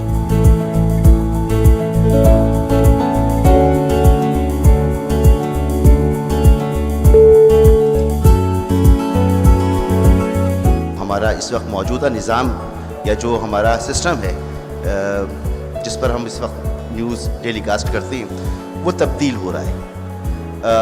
ٹیکنالوجی آ رہی ہے، آپ کو پتہ ہے کہ اگلے سال 5G دنیا میں انٹروڈیوس ہو جائے گا. ٹیکنالوجی تبدیل ہو رہی ہے، نیوز کا انداز تبدیل ہو رہا ہے. فائنانس کا جو موڈ ہے، یعنی پہلے جس طرح سے نیوز میں فائنانس ہوا کرتا تھا اس طرح سے فائنانس نہیں ہو رہا. بہت سارا شیئر ہے جو سوشل میڈیا لے کر چلا جاتا ہے.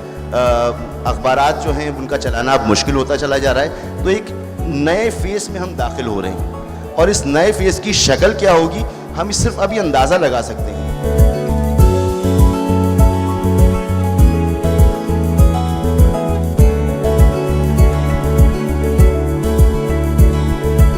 پہلے یہ ہوتا تھا کہ خبر بنتی تھی اور وہ سوشل میڈیا پہ آتی تھی.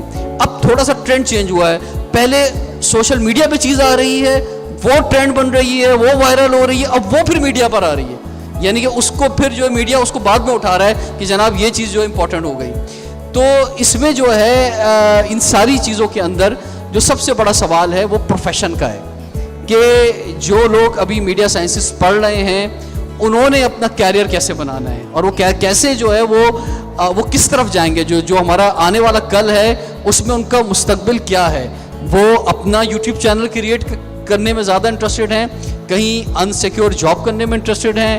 جو انٹرپرینرشپ کی آج کل بات ہو رہی ہے یا جو 4th انڈسٹریل ریولیوشن کی بات ہو رہی ہے وہ اس میں کچھ جو ہے آگے بڑھیں گے.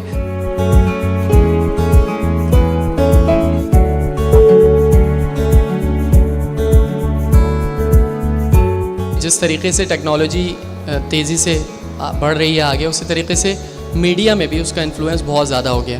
اینکرز جو ہیں خاص طور پہ وہ بھی اب اپنے پرسنل یوٹیوب چینلز اس طرح سے جو فیس بک کے پیجز ہیں وہ بنا رہے ہیں تاکہ وہ اپنی آڈینس سے اور زیادہ اچھے طریقے سے انٹریکٹ کر سکیں.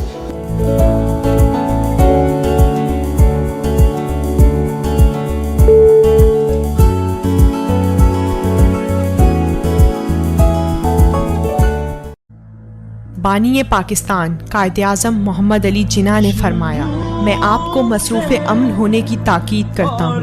کام کام اور بس کام، سکون کی خاطر صبر و برداشت اور انکساری کے ساتھ اپنی قوم کی سچی خدمت کرتے جائیں. میں ہوں آپ کی ہوسٹ کرتلان عارف. میں ہوں آپ کی میزبان ماہنور عدنان. میں ہوں اماد مرزا. میں ہوں فاقیہ علی خان. میں ہوں سمیر احمد. SMIU TV لا رہا ہے آپ کے لیے میڈیا ٹریننگ پروگرام، جس میں آپ سیکھ سکیں گے programme hosting, news anchoring, TV اور ریڈیو پروڈکشن. یہ موقع ہے اپنی صلاحیتوں کو منوانے کا. ابھی رجسٹر کریں www.smiu.tv پر.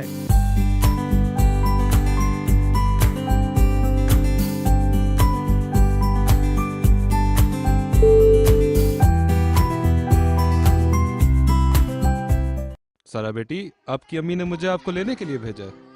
ٹھیک ہے اشرف انکل، میں بستہ لے کر آتی ہوں. سارا، تم اپنی امی کو فون کر کے تو پوچھ لو. ہاں ہاں بیٹا، کیا ہوا؟ امی میں اشرف انکل کے ساتھ گھر جا رہی ہوں. ٹھیک ہے بیٹا، میں راستے میں ہوں، کسی اور کے ساتھ نہیں جانا. دیکھیں جی، ہمیں اجازت نہیں ہے بچوں کو اجنبی لوگوں کے ساتھ بھیجنے کی. امی، بچوں کبھی بھی اپنے والدین یا اساتذہ کو بتائے بغیر کسی کے ساتھ کہیں بھی نہ جائیں.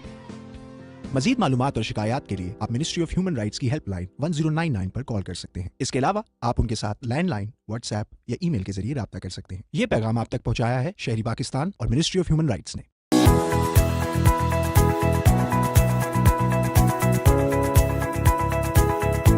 سندھ مدرسۃ الاسلام یونیورسٹی میں جاری 2 روزہ سیکنڈ گلوبل ریسرچ کانگریس کی اختتامی تقریب منعقد کی گئی.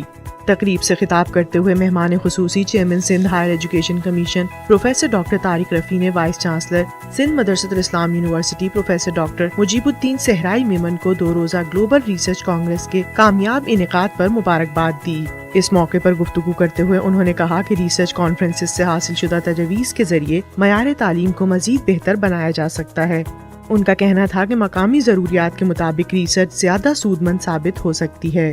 I have always been emphasizing upon that we should be doing research which is relevant to our soil, which is relevant to our circumstances, which is relevant to our society. Research that could be of any benefit, research that could add anything, that could bring about some results from it. انہوں نے امید ظاہر کی کہ Sindh Madressatul Islam university research Congress کے انعقاد کا سلسلہ مستقبل میں بھی جاری رکھے گی. The first global research you had last year, I was also there, and definitely you have said very correctly that this year it is a step forward, and hopefully the third one which we'll have next year will be more better. Vice chancellor Sindh Madressatul Islam university professor doctor Mujeeb الدین صحرائی میمن نے اس موقع پر شرکاء سے گفتگو کرتے ہوئے کانگریس کے انعقاد پر اطمینان کا اظہار کیا. ان کا کہنا تھا کہ سندھ مدرسۃ الاسلام یونیورسٹی کی دوسری گلوبل ریسرچ کانگریس پہلی سے بھی زیادہ کامیاب ثابت ہوئی ہے. I'm so much confident and I'm so much pleased and I'm so much thrilled to say that this Congress is much better than our GRC1. اختتامی تقریب سے خطاب کرتے ہوئے Indiana university Bloomington United status of America professor doctor Keith Barton نے کہا کہ 2 روزہ گلوبل ریسرچ کانگریس میں شرکت کا تجربہ خوشگوار رہا. ان کا کہنا تھا کہ سندھ مدرسہ میں علم و تحقیق کے حوالے سے ماحول سازگار ہے. My overwhelming experience and observation has been about the collaboration and openness to learning that I have seen consistently over the last 2 days. Whether it's students, teachers, faculty, administrators, everyone here has been so genuinely interested in learning from each other, in sharing with each other, and there's been very much a spirit of open inquiry and open collaboration. Global research congress के convener professor doctor Zahid Ali चनन ने congress के हवाले से report पेश करते हुए बताया कि मजमूई तौर पर 640 एब्स्ट्रैक्ट्स मौसूल हुए, जिनमें से 560 रिसर्च पेपर्स इब्तिदाई तौर पर मुंतखब किए गए और हतमी तौर पर 260 रिसर्च पेपर्स को कांग्रेस में पेश किए जाने की मंजूरी दी गई। We have 260 papers were presented. If I assume there were only 3 persons for one paper, so the figure will be 918, means almost equal to 1,000.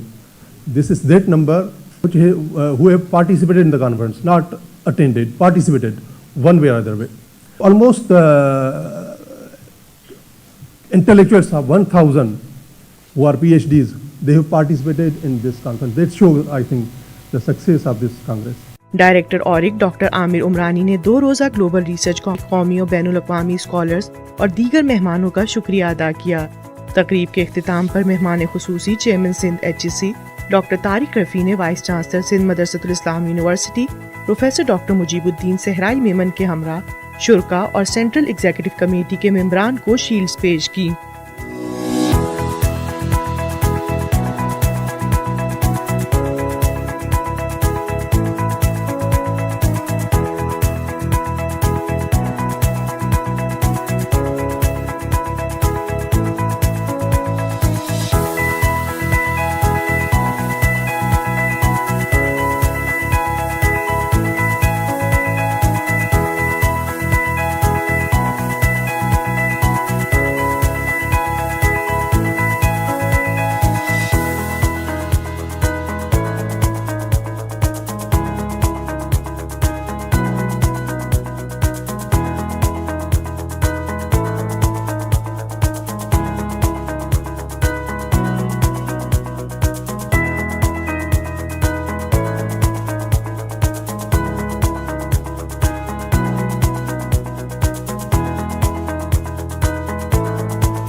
Sindh Madressatul Islam university में 2 रोज़ा ग्लोबल रिसर्च कांग्रेस के तहत होने वाली first international conference on media and social development में महकमा बराए इंसानी हुकूक सिंध के इश्तिराक से पैनल डिस्कशन का इनेकाद किया गया।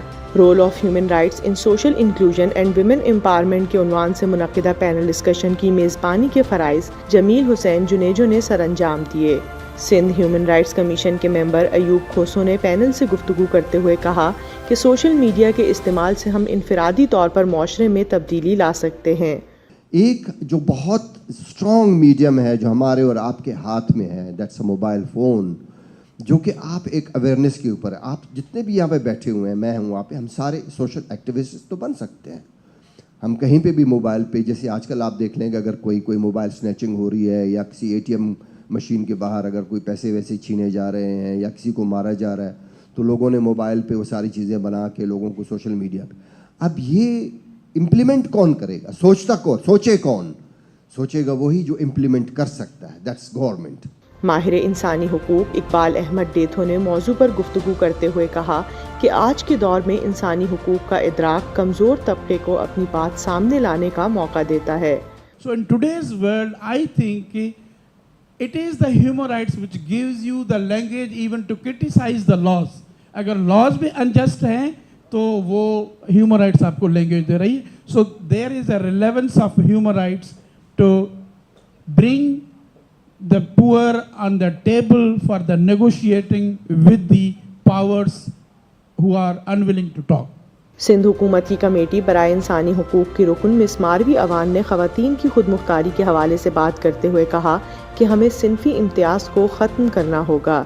जेंडर डिस्क्रिमिनेशन के हवाले से ख़वातीन को, बच्चियों को तालीम या तो कम दी जाती है या ड्रॉप आउट बहुत ज़्यादा हो जाता है या क्वालिटी ऑफ एजुकेशन इतनी अच्छी नहीं दी जाती, और यहाँ पर जो डिसीजंस लिए जाते हैं ख़वातीन के लिए वो उनके जेंडर को देख के लिए जाते हैं कि बेटी पढ़कर क्या करेगी, उसको तो दूसरे घर में जाना है। तो इस तरह की जो चीज़ें हैं उनको हम चैलेंज तब ही कर पाएंगे जब हम अपने हुकूक के बारे में जानेंगे, जब हम ये फ़र्क ख़त्म कर देंगे कि औरत कुछ अलग है और उसके लिए कुछ अलग चीज़ें होनी चाहिए। वो इंसान है, उसके लिए भी वही सब कुछ, वही हमारे फंडामेंटल राइट्स जो हमें कॉन्स्टिट्यूशन ऑफ पाकिस्तान दे रहा है, हमारे यूनिवर्सल राइट्स जो हमें UDHR दे रहा है, जो एक इंसान के लिए हैं वो एक औरत के लिए हैं।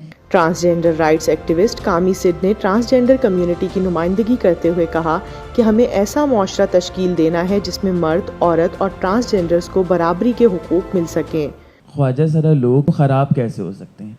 क्योंकि उनको सोसाइटी ने ख़राब किया, क्योंकि उनको सोसाइटी ने डिफरेंट समझा, क्योंकि एक सोसाइटी ही एक इंसान को, एक बच्चे को, एक लड़के को, एक लड़की को, एक ट्रांसजेंडर को एक बेहतर या एक बुरा इंसान बनाते हैं।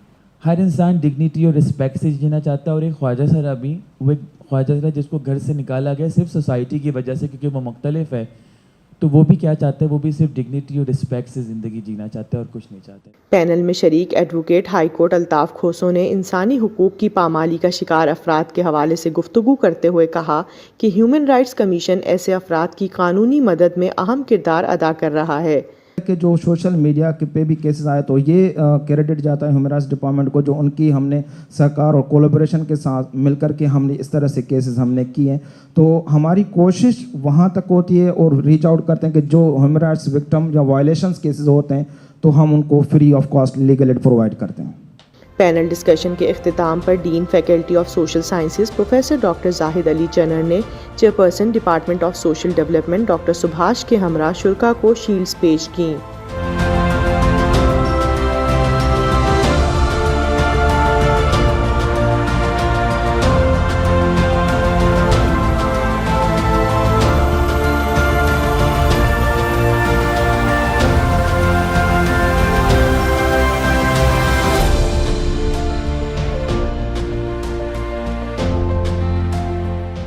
Honorable Minister Janab Saeed Ghani Saab, Minister of Labour, Government of Sindh, Professor Dr. Tariq Rafi, Chairman Sindh Higher Education Commission and Chairman CIC, His Excellency and my brother Jamal, the Consul General Turkiya at Karachi, Dr. Amjad Siraj, our guest of honor, Vice Chancellor Jinnah Medical University, ex-vice chancellors, vice chancellors of the private and public sector universities, learned deans, faculty, students, researchers, dignitaries, ladies and gentlemen, a very good morning.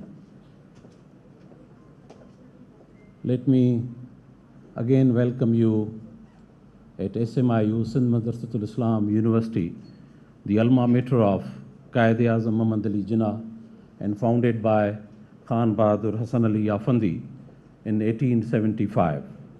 So we welcome all our international and national guests at this campus. Today, as my faculty, Dr. Amir, informed you, we are setting a new trend at SMIU and in this part of the world, which is called Global Research Congress. It has various aspects behind. One of the major aspects behind is that we used to have, the international conferences, but then we realized the one thing which was very important to recover from the COVID, because I joined this university in 2020 as a Vice Chancellor during this COVID period, and I have been a very sensitive towards the research culture in any higher educational institute. So I had this sort of thinking that why not we have been organizing some international conferences. And then during that period, of course, we did some online conferences. But I am very much thankful to my faculty and my students who realized my dream, who realized my approach, and then they brought this idea to have 5 international conferences altogether, and we named that Global Research Congress. Besides, on the lighter side, you have a lot of infrastructure and your efforts and labor, and then your capital investment. Today we were talking about in the morning with my brother Jamal and our Minister Saab and Dr. Tariq about the Memons and Dr. Amjad Siraj. So, being a Memon Vice Chancellor, I thought that we will cover all 5 international conferences under one expenditure. So I hope this will be, and looking into the present economical situation, the austerity measures, I hope that you all will appreciate that. But besides that, let me tell you, today we are going to have 14 parallel sessions across the whole university. And let me tell you that we have been ranked as a small size university because this university established in 2012. But we have, I believe that by this Congress, we are sending a message across the world and across the country that please do not rank us as a small size university. And when I joined this university, you see, and before even joining, when I was thinking to apply to be a Vice Chancellor of this university, if I am selected at that time, I was thinking. So I was realizing what was what is the SWOT analysis for me, what I am going to do there. So I have to go and I have to see the background of this institute. And I realized that this institute is going well, but the two things were very on the weaker side. The one was the research culture. I didn't find much research is being occurring at this institute. And the other was the thin population of the student. So, Alhamdulillah, by joining this university, I took all the faculty along, and we have developed a research culture.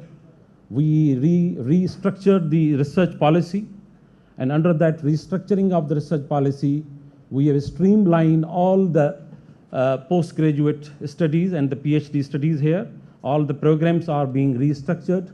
And let me tell you that in recent times, the Higher Education Commission Pakistan has recognized 7 programs, formally recognized 7 programs of the PhD at our university.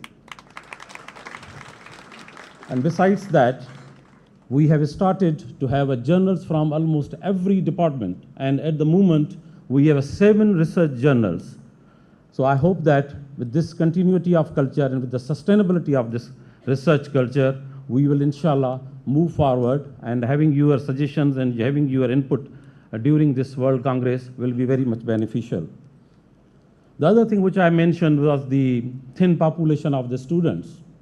When I joined this university, it had less than 2,000 student population. And Alhamdulillah, I don't know what is with me, but it is all behind my motivation, behind me, the motivation comes from the faculty, the motivation comes from officers, the motivation comes from the staff, the motivation comes from the government of Pakistan, the motivation comes from the government of Sindh particularly, and the Sindh Higher Education Commission, that today, mashallah, we have reached in 2 years, our student population is increased 200%. Now we have 6,000 students. Whenever I go, the people say, "Aapke student kitne ho gaye hain?" 2,500 ho gaye honge. And when I tell them that now we are having 6,000, everybody can become, surprised. And let me tell you, because of this small space, we are open from every day, even Sundays and Saturdays, from 5 to 9 p.m. And our library and all its infrastructure is open for our students. Once again, I will say thank you for all our international and national speakers who have come all the way. And I hope that you will enjoy your stay here. This is a very one of the major other thing which really motivated me to come here and might be ending my academic career here maybe. Professor never retires, but you have to reach some age. This may be my climax here. And why I selected as being a son of an archaeologist. Taj Sarai was my father. And I love this building. I love this structure. And I tell you, when you will have a time in the evening, move around the corridors and see around this. Don't forget your right side. You will find a most beautiful, the most modern building of this country, which is used to be Habib Plaza, which is there. So you will have a combination of our old structure and the new structure. At the end of my speech, I am very humbled, particularly by Saeed Ghani Saab.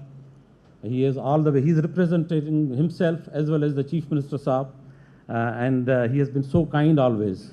And I know that he has to rush now to another ceremony, another conference. But I am very much thankful to you, sir, that you have, spared some time. I have no words, frankly, for my Dr. Saab, Dr. Tariq Rafi, always humble, always friendly, always guiding and motivator, a strong motivator, in fact, frankly speaking. And being a chairman of Sindh HCC, we don't find him isolated from us. My brother, Turkish Consul General, my brother Jamal, this is his third visit maybe, and he has such a strong link with this institute because of the Afandi. So he might be sharing you his thoughts with us. Amjad Siraj, Javed, and all Elma Vice Chancellor, and all the learned Vice Chancellors and the dignitaries, thank you very much for coming to us. Inshallah, we will be having a continuity and sustainability of the networking. Thank you very much. God bless you.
My learned deans,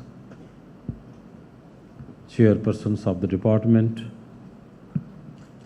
and the staff of the university officers, and my dear students, on behalf of myself and my faculty and my staff, we all welcome you, very warmly welcome you at the Sindh Madressatul Islam University.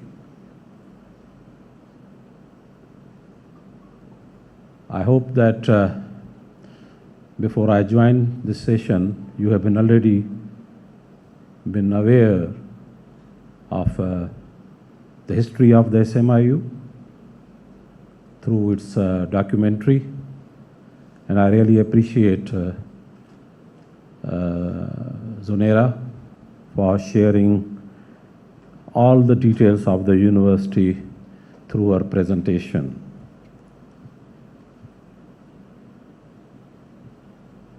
You see, there are many things as an elder and as a senior professor of this province, besides the Vice Chancellorship, would like to share with you. Just around a week ago, we celebrated our Foundation Day. We always celebrate our foundation day, which is the 1st September of every year. Because you know that this institute, which has the roots into the very historical institute, that is Sindh Madressatul Islam.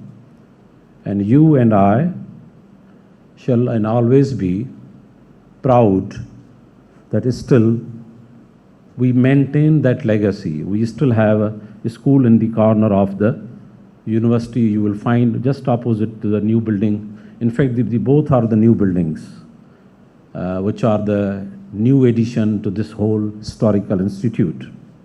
And the two buildings are called, one is our IT tower and the other is the school, Sindh Madressatul Islam School. So that is the school, that is the legacy. This is where I hope you have been told the founder of the nation, Quaid-e-Azam, studied.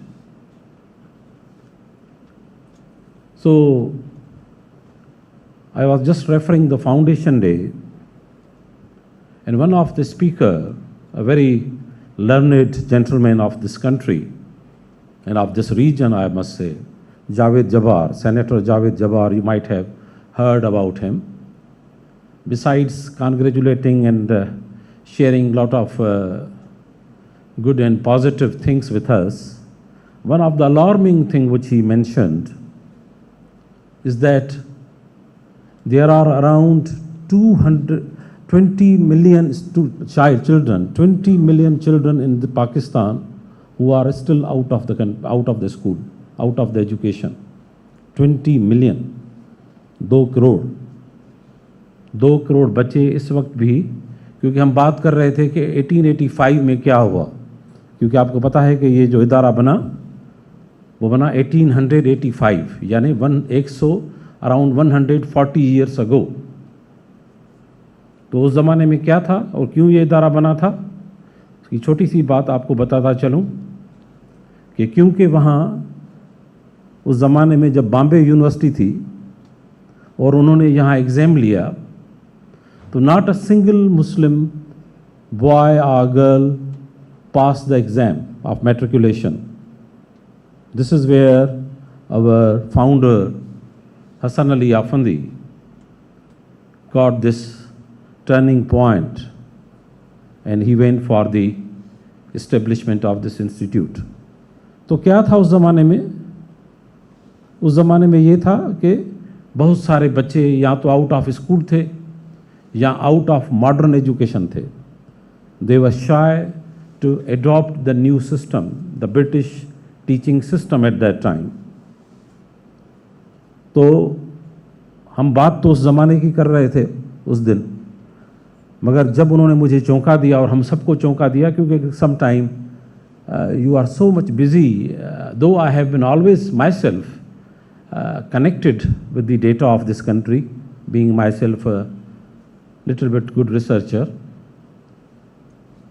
but I was also surprised and alarmed to see that 20 million children are out of the school in this country, even in this 21st century, जहाँ पर हम कहते हैं कि literacy ये होनी चाहिए, education ये होनी चाहिए, जहाँ पर हम बहुत सारी बातें कहते हैं, जहाँ पे हम सोशल मीडिया की बातें करते हैं, हम 24 घंटे दुनिया से कनेक्टेड हैं, वहाँ पर आपके मुल्क में 2 करोड़ बच्चे स्कूल ही न जा रहे हों अपने, तो ये चौंका देने वाली बात है, मैं समझता हूँ, आप एग्री करेंगे. So what is my point? My point is that then if you come to the primary education, then to the secondary, then to the higher secondary, and then to the tertiary, तो आपको पता है उसका drop out बढ़ता जाता है. कुछ बच्चे जब, क्योंकि हमारी जो लिटरेसी रेट जिसको मैं कहता हूँ या हम काउंट करते हैं वो क्या है, हम कहते हैं we are around 55% having a literacy rate. वो लिटरेसी रेट यूनिवर्सिटी का नहीं है, वो आपके सेकेंडरी एजुकेशन का नहीं है, वो आपके हायर सेकेंडरी एजुकेशन का नहीं है. That is only reflecting the enrolment of primary education, which is around 50%. But then, 50 is average. Don't forget that you are sitting in one of the best city of this country, which is Karachi. What to talk about Jhalmangsi? What to talk about Khuzdar? What to talk about Thano Bula Khan, which is just 30 kilometers away from here, 40 kilometers or maybe 60, okay, 60 kilometers away from your Karachi. But if you go and see the education facilities at Thano Bula Khan, you won't believe that. So you see, you people are lucky that you yourself have worked hard, I believe, and I trust. And similarly, your teachers have played a great role to keep you and to sustain you and to make you aware towards the path of your life. And that's why you have reached to the tertiary education level. But on the top of that, I and we all respect your parents. It is them who have brought you, who have made everything possible and ensure that my child shall join tertiary education. So have a large applause for your family and your children, your parents. बच्चे भी हो जाएंगे आपके इंशाल्लाह. So that's what I wanted to make a point, that don't you feel yourself कि मैं कहाँ पर पहुँचा हूँ या मैं कहाँ पर पहुँची हूँ. आप बहुत अच्छी जगह पर पहुँचे हो. Just compare yourself towards the down earth of the people of this province, the people of this country, and then even touch and go around the global level. See what is happening in number of countries in all the regions. Even in Europe, see what is happening in the present war. How the people, how the children are suffered, how their education is suffered. That's we are talking about Europe. Go and see the Africa. How much percentage of the children are able to really get the food and education. Even look into around the Asia. So again, आपको अल्लाह ताला की ज़ात और अपनी family और अपने वालिदैन का और आपका अपना, believe in yourself. You are the person who has made, सबसे ज़्यादा आप खुद अहम हैं. आपने अपने आप को मनवाया है, आपने अपने आप को साबित किया है कि you are the worthy to be a student of Sindh Madressatul Islam University. It's your talent, it's your confidence, it's your work which has brought you here. Now, to the university education, आपका जो vice chancellor अभी आपसे मुखातिब है, मैं doctor Mujib सहराई की बात कर रहा हूँ. तो डॉक्टर मुजीब सहराई सिर्फ यहाँ न फैकल्टी रहा है, न यहाँ सिर्फ वाइस चांसलर है, बल्कि उसका मैं अपनी बात कर रहा हूँ, आप परेशान न हो. मेरा बैकग्राउंड ये है कि अल्हम्दुलिल्लाह maybe very few professors in the country and in the province who have moved around. Unfortunately, हमारे यहाँ यूनिवर्सिटीज़ में प्रोफेसर पढ़ता भी वहीं पर है, पढ़ाता भी वहीं पर है, और अगर बहुत ही लकी होता है तो वो वाइस चांसलर हो जाता है.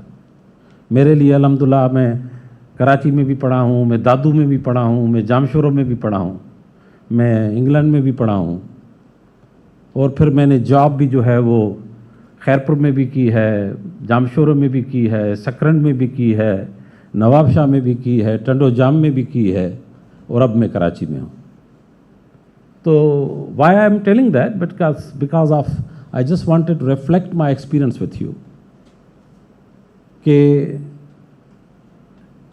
जो आपकी वैरायटी होती है, तो my point is that I have been moving across the province, across the country and across the world. और ये इसलिए नहीं मैं आपसे कह रहा हूँ कि इस वक्त मैं यहाँ का वाइस चांसलर हूँ, मगर as a true citizen of this country, a true citizen of this province and a very mature person of this country, मैं बड़े सदके दिल से आपको कह रहा हूँ और बता रहा हूँ कि मैंने पूरा पाकिस्तान घूमा है. मैंने ये बातें आपको इसलिए बताई just to build your confidence from the day one कि मैं सही बता रहा हूँ आपको. और मैं तकरीबन कोई 6 साल chartered of inspection of evolution committee का बड़ा एक्टिव मेंबर रहा हूँ, जो सारी पाकिस्तान सिंध की प्राइवेट यूनिवर्सिटीज़ को मॉनिटर करती थी और अभी भी करती है. तो मैं कराची की ख़ास तौर पर, क्योंकि प्राइवेट यूनिवर्सिटीज़ यहाँ पर बहुत हैं, तो I have been through all the private universities as well. 4 visits I had. तो मैं सबको समझकर और क्या कहते हैं वो खुदा को हाजिर नाजिर कहकर ये आपको बता रहा हूँ कि this is the best university you have reached. Aren't you happy with that?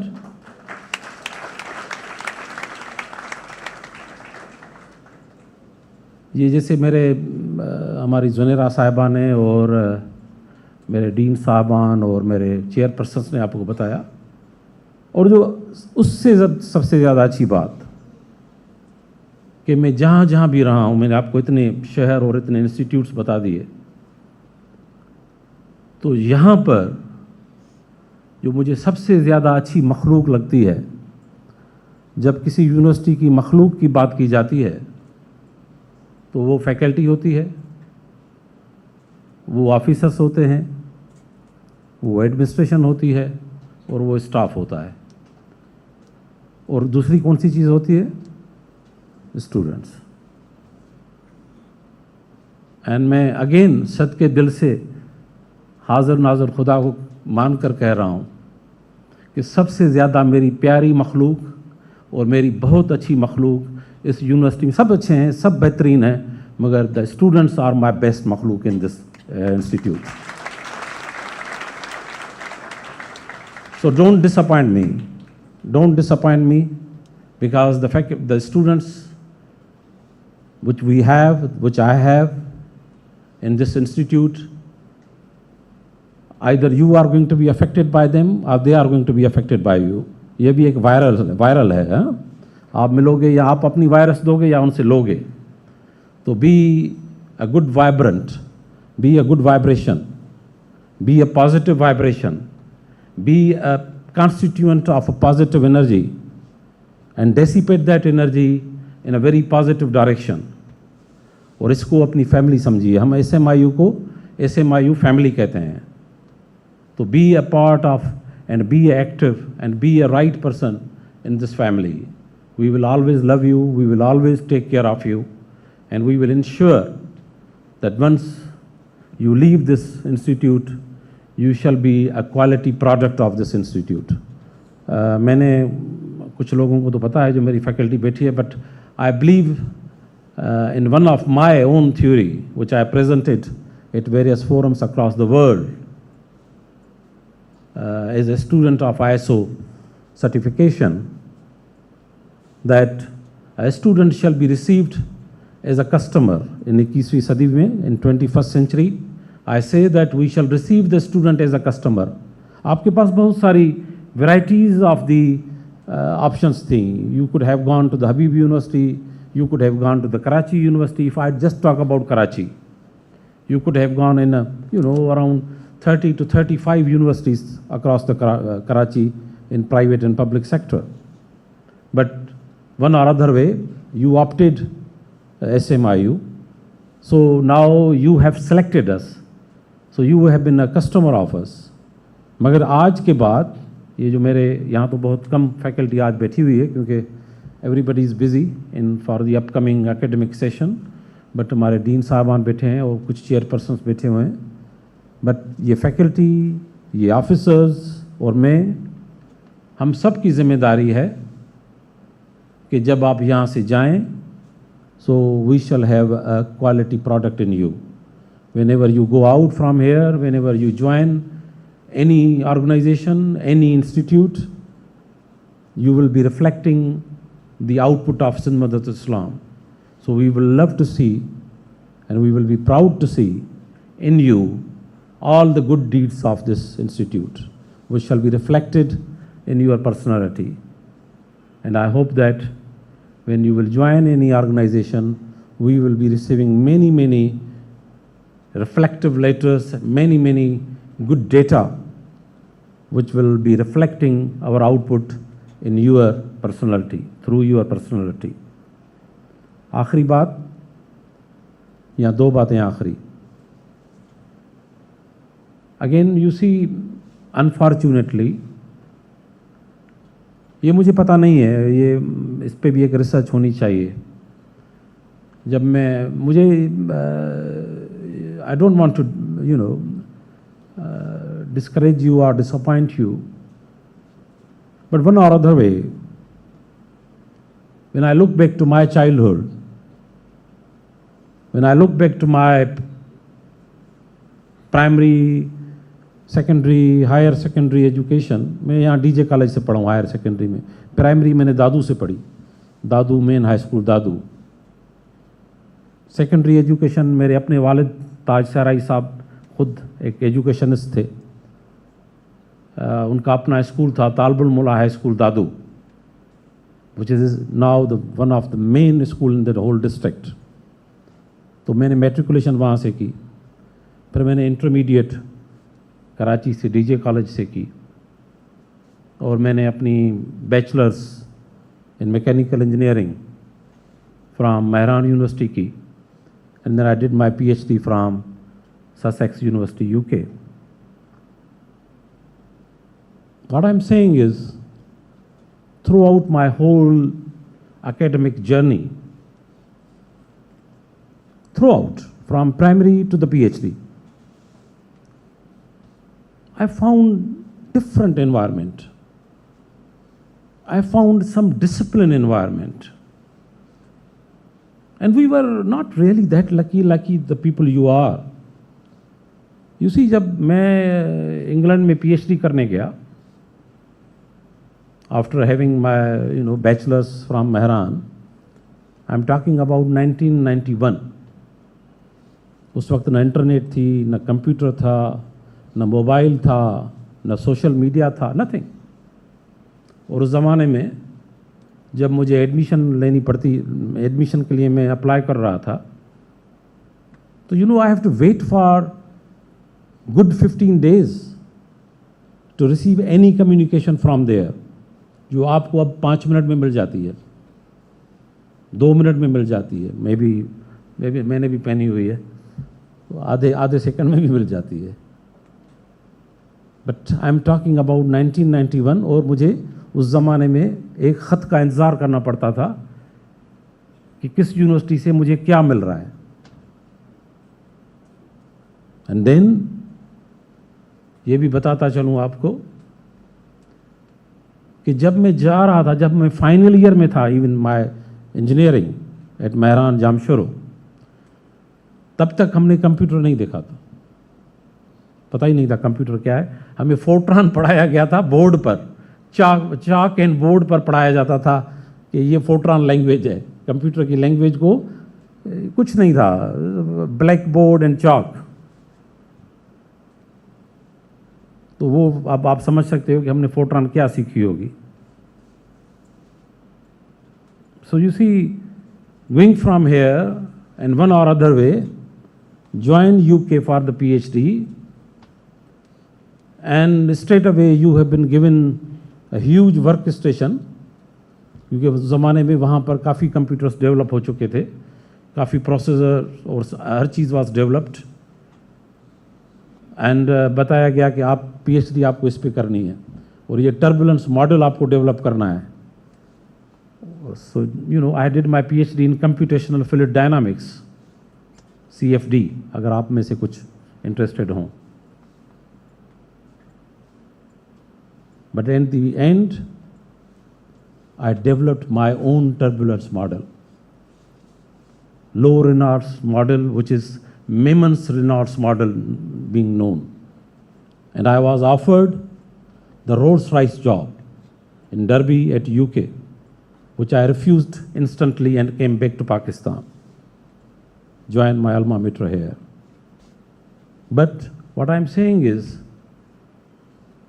ये जो कुछ मैंने आपको बताया क्योंकि मैं चाहता हूँ, आज मैं बड़े शौक से आपके पास आया हूँ, मुझे किसी ने कोई फोर्स नहीं किया. I have come from my heart to speak. And I just wanted to tell you कि देखें, ये सारी मैंने बातें आपको इसलिए बताई कि वो जो एजुकेशन का जो चार्म था, वो जो एजुकेशन का डिसिप्लिन था, और जो आज आई एम कॉन्फिडेंट जो आपको मुझ में नज़र आ रहा होगा, वो आप में नज़र आना चाहिए minimum, because we expect a lot from you. और जब मैं इंग्लैंड गया, बाय द वे, तो मेरे सुपरवाइज़र ने मुझसे पहली मुलाकात में क्या कहा? He said, I know you have come from Pakistan, Mehman, and I know you are less privileged people in the world. You are not that technically and academically sound and developed. But that time is gone. Now everybody is equal. We used to have a little bit, flexibility and favoritism towards the people coming from your part of the world. But now you have to be on your own. And you are just to me as any normal UK student. So you can understand that. कि उस ज़माने में हम पर क्या गुजरी होगी. तो my point is कि you are the people, you are the population of our 21st century. आखिरी बात मैंने अपने पुराने बहुत सारे स्टूडेंट्स जो यहाँ पर हैं उनको कहता रहा हूँ, आपको भी बताता चलूँ कि आप हमारी एक एनर्जी हो. You are one of the kind of energy which shall be utilised for the development of this province and for the development of this country. तो मैं ये चाहूँगा कि आप अपनी सही क़ुव्वत से, अपने पॉजिटिव माइंडसेट से यहाँ पर रहें, यहाँ को एंजॉय करें. मेरी दुआ है कि आपके होते हुए हमारा एक नया कैंपस, जो शायद प्रेजेंटेशन में बताया गया हो, एक मलीर कैंपस हमारा बन रहा है जो कि 100 एकड़ लैंड पर है, which is having like 1.5 billion project. और वहाँ पर हमें बहुत सारी और भी फैसिलिटीज़ हैं स्टूडेंट्स के लिए. I don't know whether you will be able to enjoy और not, looking into the various scenarios of the development works at the country. But मेरी बेस्ट विशेज़ हैं और हमारी हर मुमकिन कोशिश है कि वो हमारा प्रोजेक्ट नेक्स्ट ईयर तक कंप्लीट हो जाए बाय 2024. तो अगर वो हमारा कामयाब हो जाता है प्रोजेक्ट, तो फिर आपको वहाँ पर हॉस्टल्स भी मिलेंगी if you are looking forward. Because मैं समझता हूँ कि यहाँ पर एक दो जो हमारी वीक एरियाज़ हैं उनमें हमारा स्पेस अवेलेबिलिटी है, जो कि आपको पता है कि ये टोटल जो लैंड है, जो कायदे आज़म जब पढ़ता था तो तब भी 8 एकड़ थी, आज भी 8 एकड़ है, मगर उस ज़माने में 8 एकड़ थी. अब यूनिवर्सिटी के पास सिर्फ 5 से भी कम एकड़ हैं, 4.5 एकड़ हैं, क्योंकि 3.5 एकड़ हमारे कॉलेज के पास है जो हमारे कंट्रोल में नहीं है. तो लिहाजा we are doing all that education after 140 years from 8 acre to 5.5 acres और 4.5 एकड़्स मे बी. लेकिन we are trying our best कि as much as students we shall have. एक और भी आपको बात बताता चलूँ, आपको बहुत सारे मेरे डीन साहिबान और प्रेजेंटर्स ने आपको सब कुछ बताया. The one of the true reflection of our university is you people, because in 2020 we just had 1800 students in this university covering all postgraduate and undergrad. और alhamdulillah आज including you we are 6,000 plus. So you see in a 2 years time or in 3 years time, our population of student has grown more than 200%. So yes, उसकी एक problem भी है थोड़ा कि हमारा space कम है, but then we are open now even on Sundays. Depends upon your program and depends upon your course of study and the degree. Mostly on Saturdays and Sundays we have a masters and PhDs. But even some undergrad classes may be offered, which you will be knowing during your timetables and all that. खुश रहिए, इस इदारे को अपना इदारा समझिएगा. जो societies बताई गई हैं आपको, अराउंड 8 सोसाइटीज़ हैं, they are the backbone of our student population, backbone of your growth, backbone of your grooming. तो उनको ज़रूर ज्वाइन करें. It's a very democratic procedure, और ये इससे आपको ये भी एक इलेक्टिव प्रोसीजर का, और आपको how to connect with the people and how to be socialise, वो भी आपको उसमें एक आएगा. और सारी almost all the aspects have been covered through all these societies. तो उनको भी ज़रूर कीजिएगा. स्पोर्ट्स फैसिलिटीज़ भी आपको बताई गई, एक्स्ट्रा करिकुलर एक्टिविटीज़ भी बताई गई, एकेडमिक एक्टिविटीज़ बताई गई. One of the major achievement which we have is as Zunaira told you, is our National Incubation Center, which is in Sindh province only we have 3. One is at Sakkar IBA, the other is at Mute Jamshoro, and the third is at Smiu in Karachi. तो ये हमारा 7th floor पर 6th floor in IT tower पर है. तो वो देखिए और समझिए, और उनसे वहाँ पर जो स्टाफ है, जो लोग हैं, उनसे कोऑर्डिनेट कीजिए, अपॉइंटमेंट लीजिए, चीज़ों को डेवलप करें. अगर आपको वाइस चांसलर से मिलना है कोई इशू नहीं है, मगर अगर आप कहेंगे कि मैं अभी आया हूँ और 10 मेरे साथ दूसरे हैं और मुझे वीसी से मिलना है, मुझे डीन से मिलना है, that shell not be the way. But be a polite and be a gentleman और जेंटलवुमन, और क्या कहेंगे हम आपको, मोहतरमा बनिए, और एक अपॉइंटमेंट ले लीजिएगा. आपको हम इंशाल्लाह आपसे मिलेंगे, और आपकी अगर कोई इशू है, आपका कोई फीडबैक है, आपका कोई इनपुट है, तो उसको भी हम देख लेंगे और उसके कोशिश करेंगे वो प्रॉब्लम रिजॉल्व हो इंशाल्लाह. आईटी की बड़ी अच्छी फैसिलिटीज़ हैं हमारे पास. IT is one of a very strong section of this university. So I hope कि वो भी आपको मायूस नहीं करेंगे. ये जो देख रहे हैं आपके साइडों पर फ़ोटोज़ हैं, ये उस ज़माने के लोग हैं. मेरे वालिद साहब का भी वहाँ पर फ़ोटो है. He is been student Taj Sahrai. He has been a student of this institute and whose son is your vice chancellor today. So you see, this is how you shall groom. This is how you shall be. क्या पता जब जहाँ पे आपके वालिद पढ़े हों उसी इदारे के आप कभी सरबराह बन जाएं जैसे मैं बन गया हूँ. तो I hope my best wishes for you. Enjoy your stay here and relax. और ज़्यादा रिलैक्स नहीं हो जाइएगा, पढ़िएगा ज़रूर. सोशल मीडिया अच्छी बात है, कनेक्ट रहें. I love it. और जुनेरा को कहूँगा कि वो अब मैं तो कभी यूज़ नहीं किया, मगर ट्विटर का अब सिंबल चेंज हो गया है, तो वो चेंज कर दें आप. हाँ, अब वो नहीं रहा, चिड़िया नहीं रही, अब क्रॉस हो गया है. तो keep all right, keep update yourself, enjoy your stay here and we will love to serve you. Thank you very much. God bless you.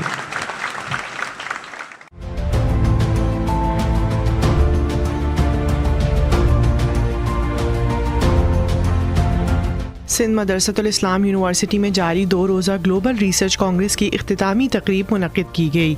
Vice chancellor Sindh Madressatul Islam university professor doctor Mujeebuddin Sahrai Memon ने तकरीब से खिताब करते हुए उम्मीद जाहिर की कि ग्लोबल रिसर्च कांग्रेस जामियात में रिसर्च कल्चर के फ़रोग में अहम किरदार अदा करेगी.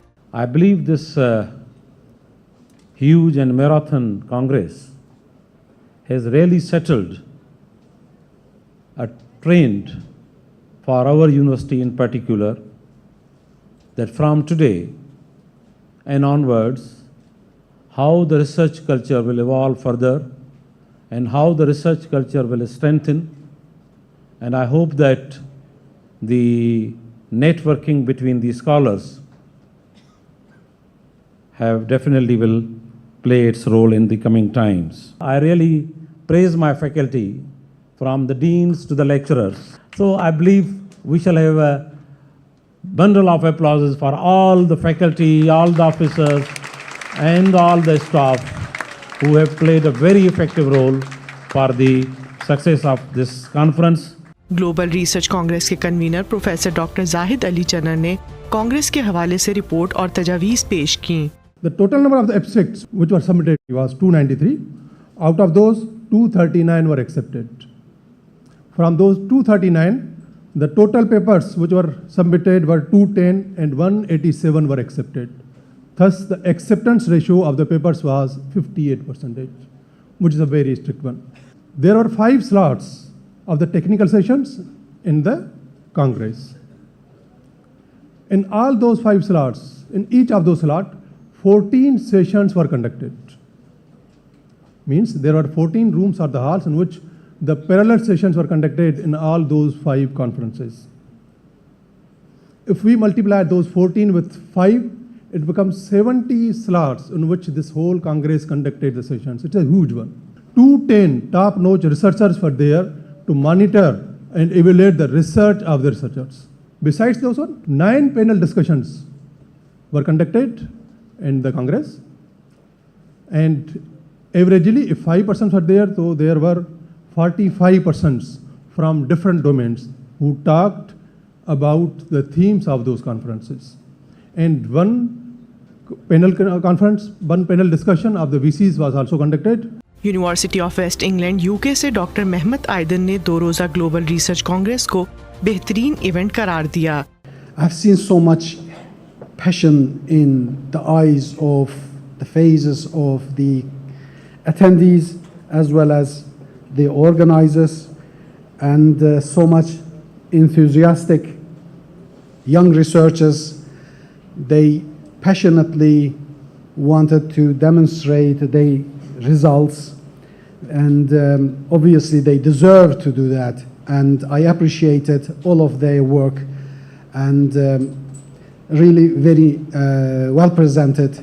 National university of sciences and technology Islamabad से डॉक्टर मुमताज़ अली ने मुंतज़मीन को कांग्रेस के कामयाब इनेकाद पर मुबारकबाद पेश की. What an amazing event it was, at an absolute perfection. और मैं कहूँ कि perfection, और फिर वापस दोहराऊँ कि ये वाकई एक perfection थी, तो there is no doubt about it. And with my whole heart I can say that this conference was an absolute perfection. तकरीब के इख्तिताम पर secretary global research congress doctor Amir Umrani ने कांग्रेस में शरीक स्कॉलर्स और मेहमानों का शुक्रिया अदा किया.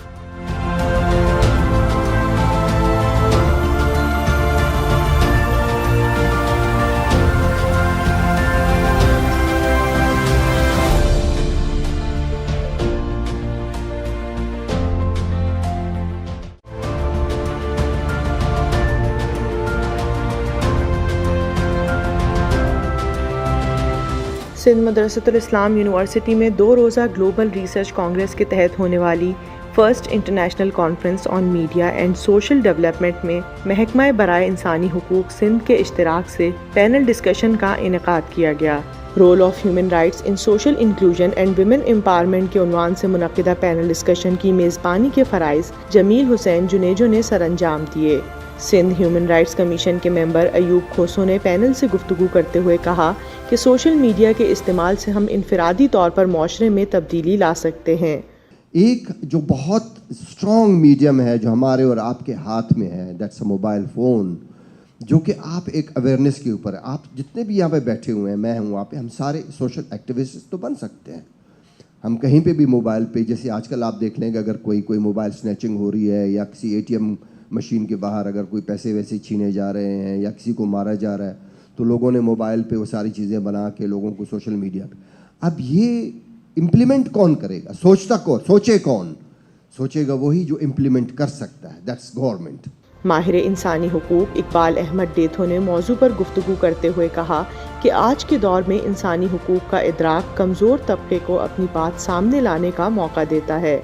So in today's world, I think it is the human rights which gives you the language even to criticize the laws. अगर laws भी unjust हैं तो वो human rights आपको language दे रही है. So there is a relevance of human rights to bring the poor on the table for the negotiating with the powers who are unwilling to talk.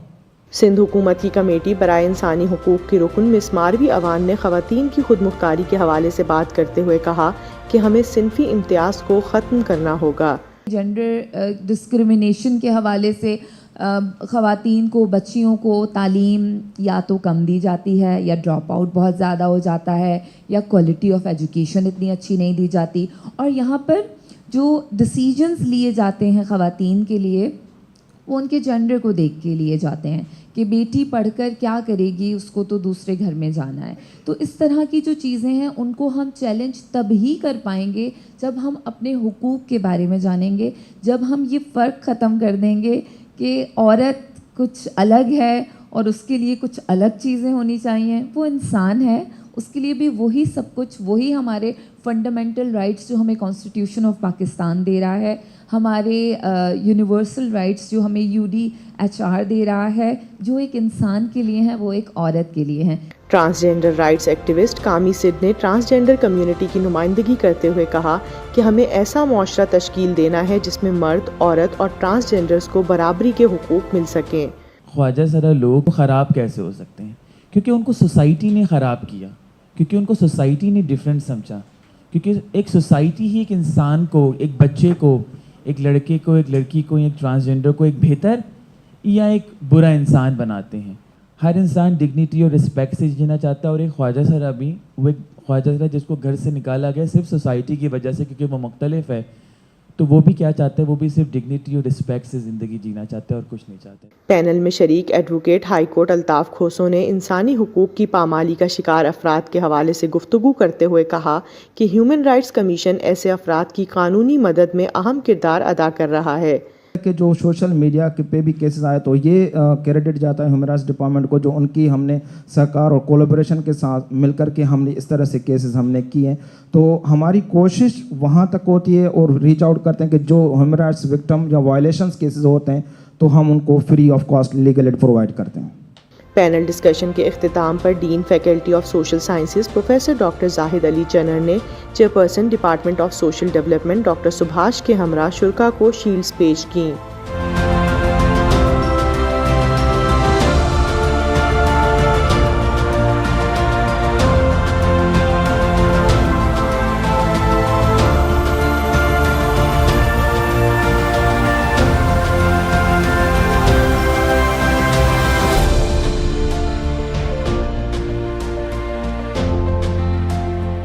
Sindh Madressatul Islam University, in collaboration with the Dice Foundation USA, organized a 2-day Creative Arts and Media Summit and exhibition at the Expo Center, Karachi. Number of guest speakers from media, film, drama and academia took part in different panel discussions. A panel discussion was held with the title State of Creative Arts in Pakistan. The President Arts Council, Karachi, Mohammad Ahmed Shah, CEO TV1, Seema Tahir, producer and actor Samina Ahmed, Director Babar Sheikh, actor Paris Masroor and SM Raza discussed the state of creative arts in Pakistan. They said that there was a space for new generation if they want to see their career in the creative arts. The speakers said that the importance of creative arts was being recognized in the country. It is very necessary to have an art education, to be involved in music, to be involved in drama, to be involved in painting and drawing. صرف science پڑھنے سے بہت اچھی بات ہے, science میں بھی innovations کرنی ہے, مگر صرف سائنس پڑھنے سے ایک مہذب تہذیب یافتہ سوسائٹی نہیں بنتی. ایک اگر ہم نے تہذیب یافتہ سوسائٹی بنانی ہے تو اس کے لیے بہت ضروری ہے کہ ہم بچوں کو آرٹس میں انٹروڈیوس کریں. وہ اپنے اسکولوں میں, ہر اسکول میں ڈرامہ پڑھا جائے, کہانی پڑھی جائے, لٹریچر پڑھا جائے. اسی آرٹ کی شکل جو ہمارے پنجاب میں یا ہمارے سندھ میں یا ہمارے بلوچستان میں جو فوک ہے وہ ایک بڑی آرٹ فارم ہے جو چند شہروں تک محدود نہیں ہے. آپ میلے ٹھیلے پنجاب کے جا کے دیکھیں, ان کے اپنے میوزیشنز دیکھیں, اسی طرح سے آپ بلوچستان میں دیکھیں تو فوک میوزک بہت بڑا ایک خزانہ ہے ہمارے پاس, سب سے مضبوط ترین, جس کو ہم پوری دنیا سے پریزنٹ کر سکتے ہیں. اور ہم لوگ پاکستان میں کئی ادارے ہیں, ہم بھی کر رہے ہیں کہ ہم اپنا فوک اور جو ماڈرن ویسٹرن میوزیشنز اور ہمارے پیور ایسٹرن میوزیشن, ان کو ملا کے بھی مختلف طرح کے فیوژن بن رہے ہیں. I think we are fortunate to be living in an age which is known as the age of innovation. The age, جیسے ہمارے وقت گزرا ہے, پچھلا stage ہم کہتے ہیں was the age of science. Today it is of creative innovation. So we are living in a very exciting time. actually this is the golden age of creativity. How much can we cash in on that? आपको इस time पे खुद जब तक आप चाहे student हों चाहे आप आर्टिस्ट हों इस्टेब्लिश्ड हों नहीं हों but at the same time you should take up initiatives. और इस वक्त मेरा ख्याल है कि कोई एक्सक्यूज़ किसी के पास है नहीं क्योंकि डिजिटल टेक्नोलॉजी जैसे कि हमारे की नोट स्पीकर साहब ने भी इस बात की निशानदेही की थी कि everybody has technology right in their pockets. So I feel everyone should contribute in some way or the other. जैसे एक इंजीनियर बगैर इंजीनियरिंग पढ़े इंजीनियर नहीं हो सकता, जैसे एक डॉक्टर बगैर मेडिकल पढ़े वो डॉक्टर नहीं हो सकता, तो मेरे ख्याल से एक एक्टर भी बगैर परफॉर्मिंग आर्ट्स को पढ़े या आर्ट्स को पढ़े वो एक्टर नहीं बन सकता. ओवरऑल क्योंकि स्टेट ऑफ आर्ट अभी एक डेवलपमेंट स्टेज पे है, ठीक है, प्रोग्रेस चीज़ों में हो रही है. जिस तरह आप देख रहे हैं कि इंडिपेंडेंट फिल्म्स बननी शुरू हुई हैं, लोगों के अभी जो नए कॉन्सेप्ट हैं उस पर काम कर रहे हैं, सही है.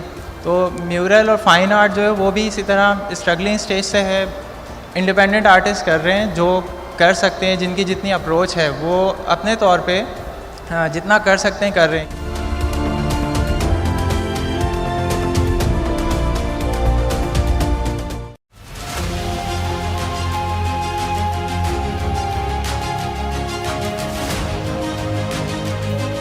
सिंध मदरसतुल इस्लाम यूनिवर्सिटी में पॉपुलर लेक्चर सीरीज़ के तहत Karachi my experiences and encounters के उन्वान से मारूफ स्कॉलर, आर्किटेक्ट और समाजी शख्सियत आरिफ हसन के लेक्चर का एहतमाम किया गया.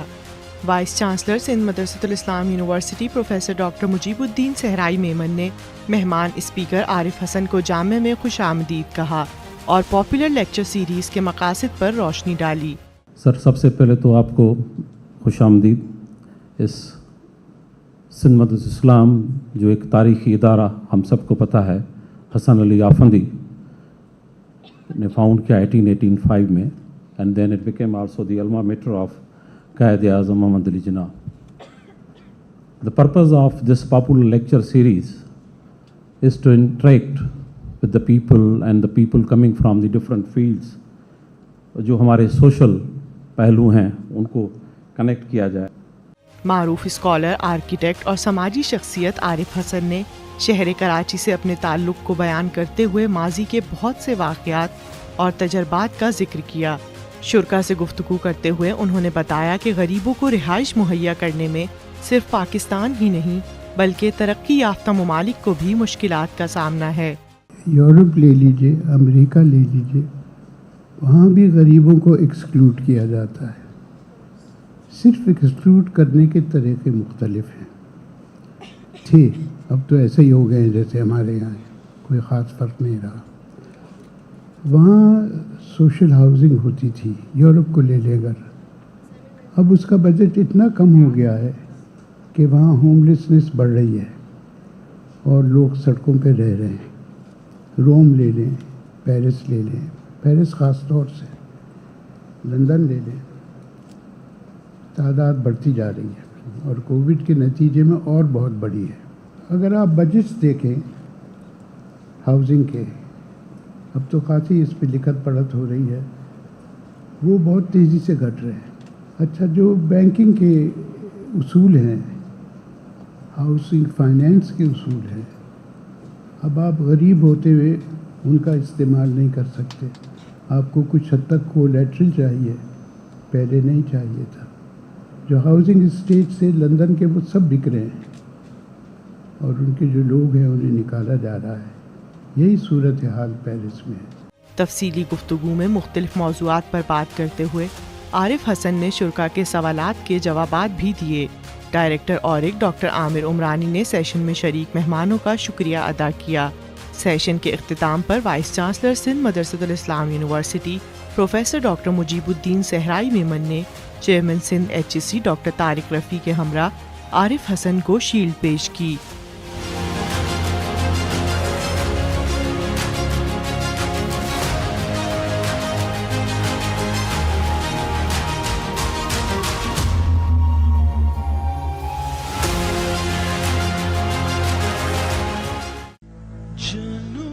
बानिए पाकिस्तान قائد اعظم محمد علی جناح رحمۃ اللہ علیہ نے فرمایا، ہم جتنی زیادہ تکلیفیں سہنا اور قربانیاں دینا سیکھیں گے، اتنی ہی زیادہ پاکیزہ، خالص اور مضبوط قوم کی حیثیت سے ابھریں گے، جیسے سونا آگ میں تپ کر کندن بن جاتا ہے۔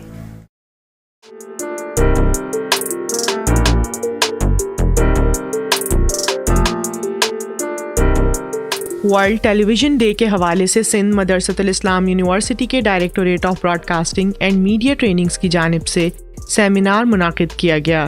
سیمینار میں evolution of television news in Pakistan کے عنوان سے پینل ڈسکشن کا انعقاد کیا گیا، جس کی میزبانی کے فرائض صداقت حسین راجپر نے سر انجام دیے۔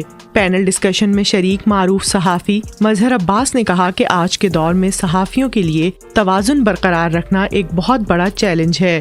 پی ٹی وی کے زمانے میں نیوز ہوتی تھی، لیکن اس کے بعد صرف انٹرٹینمنٹ ہوتی تھی۔ اب نیوز بہت ہے، لیکن ڈس انفارمیشن، اور اس وقت جو سب سے ڈینجرس لائن ہے وہ یہ ہے کہ آپ یا تو اس سائڈ پر ہیں یا اس سائڈ پہ ہیں۔ اب یہ جرنلسٹ کے لیے بہت مشکل ہوتا ہے ڈرا دا بیلنس۔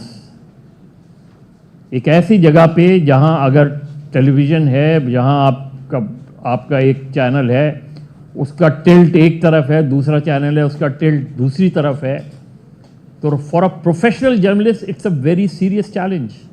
سینئر صحافی و اینکر پرسن ناجیہ اشر نے میڈیا پر خبر پیش کیے جانے کے طریقہ کار کا موازنہ کرتے ہوئے کہا کہ ماضی میں ناظرین تک خبر ایک باقاعدہ عمل سے گزرنے کے بعد پہنچتی تھی۔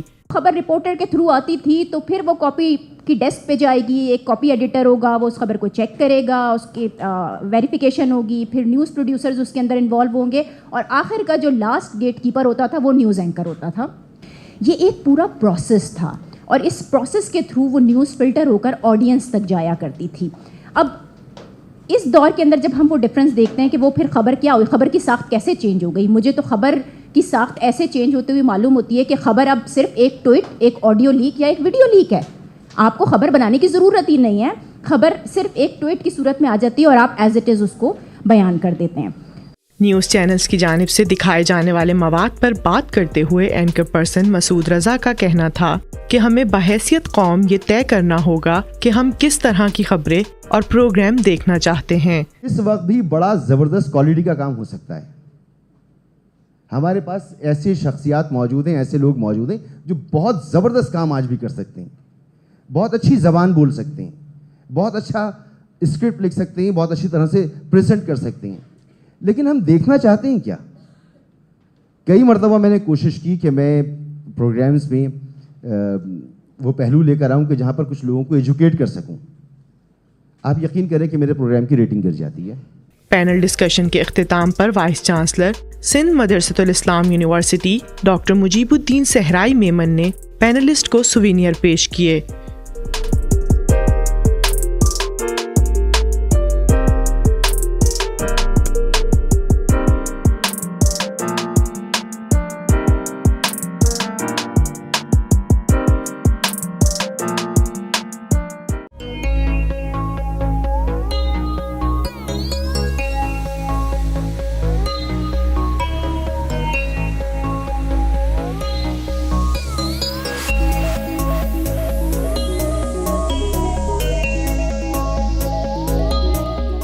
SMIU launched its international leadership program in pursuance of its historical legacy of producing leaders for the nation.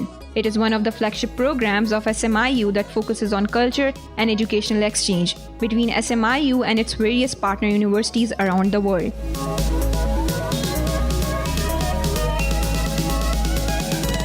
This program changes your real life. Most important thing is the openness with the breaking of stereotypes, but also the kind of a vision that has given me the wings.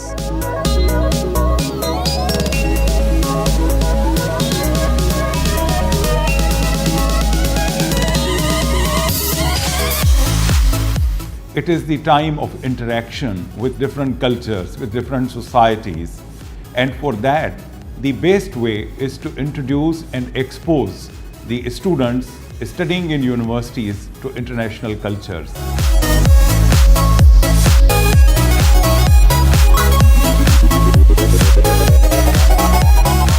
these visits, they transform the lives of our students.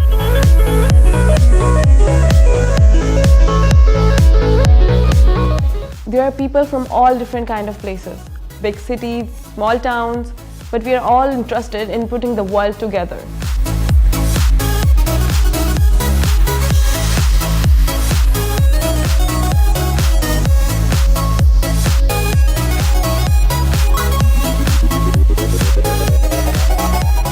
It asserts leadership and gives us the opportunity to look at the things with a more practical and global approach.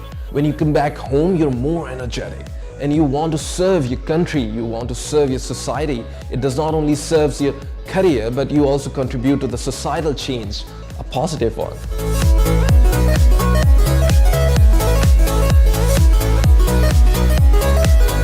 Thank you, Smiu. Thank you, Smiu. Thank you, Smiu, for giving me the opportunity.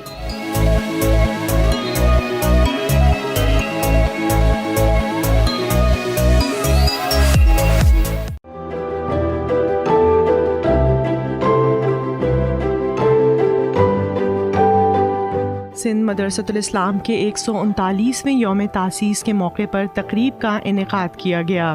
इस मौके पर vice chancellor Sindh Madressatul Islam university professor doctor Mujeebuddin Sahrai Memon ने मेहमान खुसूसी वफाकी वज़ीर तालीम मदद अली सिंधी और दीगर शुरका के हमरा केक काटा। तकरीब में हसन अली अफंदी की शख्सियत और तालीमी मैदान में उनकी खिदमात पर दस्तावेज़ी फ़िल्म दिखाई गई। Vice chancellor professor doctor Mujeebuddin Sahrai Memon ने तकरीब से खिताब करते हुए सिंध मदरसतुल इस्लाम के तारीख़ी किरदार पर रोशनी डाली कि ये इदारा वो इदारा है जिसने एक शख्स को पैदा किया, जिसने पाकिस्तान को पैदा किया, जिसने पाकिस्तान के लिए एक बड़ी जदोजहद की, और वो आप सब जानते हैं, हम जानते हैं, कायद-ए-आज़म मोहम्मद अली जिन्ना, और जिन्होंने सबसे ज़्यादा अपना तालीमी क़याम यहाँ इस इंस्टीट्यूट में रखा। और मुझे वो जब भी मुझसे लोग पूछते हैं कि how you introduce this institute, तो मैं हमेशा बड़े आराम से और बड़े सुकून से सैयद ग़ुलाम मुस्तफ़ा शाह को कोट करता हूँ, जिन्होंने बड़ा खूबसूरती से कहा कि Sindh Madressatul Islam is the child of Sindh and mother of Pakistan. मेहमान खुसूसी वफाकी वज़ीर तालीम मदद अली सिंधी ने शुरका से गुफ्तगू करते हुए सिंध में तालीम के तारीख़ी पस मंज़र पर रोशनी डाली। उन्होंने इस बात पर फ़ख्र का इजहार किया कि उनके वालिद भी सिंध मदरसतुल इस्लाम से तालीम हासिल कर चुके हैं। मुझे फ़ख्र है कि मैं इस इदारे में हूँ जहाँ मेरे वालिद साहब ने भी तालीम हासिल की 1913 में। मुझे बताते थे कि उस ज़माने में सिंध मदरसे में अभी कराची में लाइट नहीं आई थी और हम लैंप की रोशनी में पढ़ते थे। Guest of honour chairman Sindh HEC doctor Tariq Rafi ने माशरे में जदीद तालीम के किरदार पर गुफ्तगू करते हुए हसन अली आफंदी की खिदमात को सराहा। No country can progress unless you have got an educated sector. At the time Afandi Sahab started this, at the same time when the Muslims were in great turmoil because of the lack of English education, because of education in them itself, and especially the English education. So Sayyid Ahmad Khan in Aligarh and Afandi Sahab in Sindh were probably those visionaries who knew what stands and what has to be done. And today what we are celebrating is the vision, their enlightenment, and what they have contributed to this province of Sindh. Guest of honour consul general Turkiye Cemal Sangu ने सिंध मदरसतुल इस्लाम के 139वें यौम तासीस के मौके पर शुरका को मुबारकबाद दी और हसन अली अफंदी को खिराज तहसीन पेश किया। Hassan Ali Afendi's life story is one of the dedication and contribution. As an outstanding educationist, he believed in the transformative power of knowledge and worked tirelessly to promote education in Sindh. His efforts to establish educational institutions left an indelible mark on the landscape of learning, shaping the minds of generations to come. Professor Ejaz Qureshi نے تقریب سے خطاب کرتے ہوئے کہا کہ خان بہادر حسن علی افندی کے قائم کردہ اس ادارے نے مسلمانوں کو جدید تعلیم فراہم کرنے میں اہم کردار ادا کیا ہے. حسن علی صاحب was a person of great virtue and vision, and he wanted to see the Muslims to grow and Muslims to be educated on the modern lines. As Sir Said Ahmad Khan tried, he also tried his best. Associate professor department of social development doctor سبھاش نے شرکا سے گفتگو میں سندھ مدرسۃ الاسلام سے وابستہ تاریخی شخصیات پر روشنی ڈالی. علامہ آیا قاضی has the destination of being the founding vice chancellor of University of Sindh in Jamshoro. He had a dream to establish a modern university in Sindh like the other European universities, and his role as a vice chancellor is also remarkable. Mahtab اکبر راشدی نے تقریب سے خطاب کرتے ہوئے حسن علی افندی کی شخصیت کے مختلف پہلوؤں کو اجاگر کیا. I was thinking when I was reading about him that what should we call him? A visionary, a lawyer, a teacher, what? I would call him a visionary, a person who loved his land, who loved his people, and of course, he knew the importance of education. Senator Javed Jabbar نے سندھ مدرسۃ الاسلام کے 139ویں یوم تاسیس کے موقع پر بانی سندھ مدرسۃ الاسلام خان بہادر حسن علی افندی کو خراج تحسین پیش کیا. He actually personally, physically supervises the construction of the first building. He doesn't just let contractors do it. And then inspires so many fellow citizens to reach out and support this institution. And the crowning glory to his work is that Mr. Jinnah studies here for 5 years. And you know, those 5 years are probably the most formative years of any human being. The years one spends in school. We think, of course, you have to go to university, you have to earn a doctorate, you have to become mature. But actually the foundation is the school. Sindh Madressatul الاسلام کے 139ویں یوم تاسیس کے موقع پر SMIU model school کے طلباء نے performances پیش کیں. سندھ مدرسۃ الاسلام یونیورسٹی کی آرٹ سوسائٹی کی جانب سے تھیٹر پرفارمنس، میوزک سوسائٹی کی جانب سے سانگ پرفارمنس اور ڈیبیٹنگ سوسائٹی کی جانب سے ڈانس پرفارمنس پیش کی گئی. تقریب کے اختتام پر voice chancellor Sindh Madressatul Islam university professor doctor Mujeeb الدین صحرائی میمن نے مہمانوں کو سووینئر پیش کیے.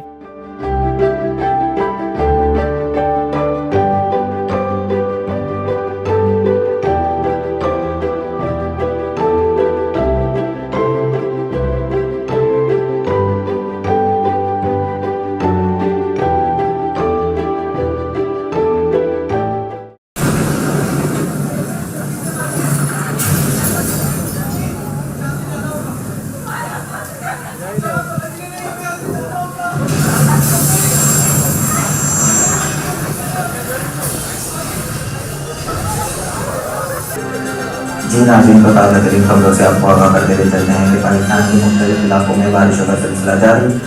بارشوں کی وجہ سے سندھ کے کافی علاقے سیلاب کا شکار ہو چکے ہیں. سیلاب کی لپیٹ میں آنے والے علاقے حیدرآباد، ٹنڈو محمد خان، کنڈیارو لوگ ریسکیو کے منتظر ہیں.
दो लाइनें रहती हैं, एक कंफ्यूजन क्लैरिंग, डायग्राम बनेगी पूरा।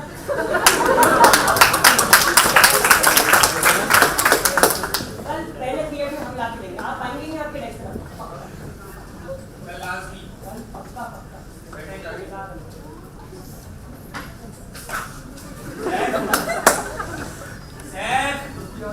सर किसी की यादों में गुम होंगे ये।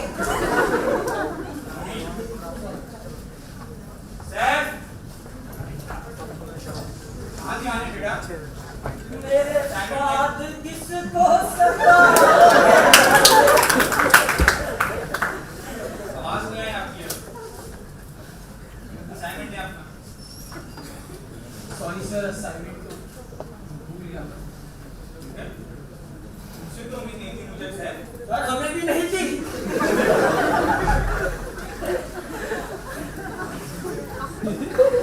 मान गए तुम्हारा सर। बैठो, क्लास के बाद मुझसे ऑफिस में मिलो।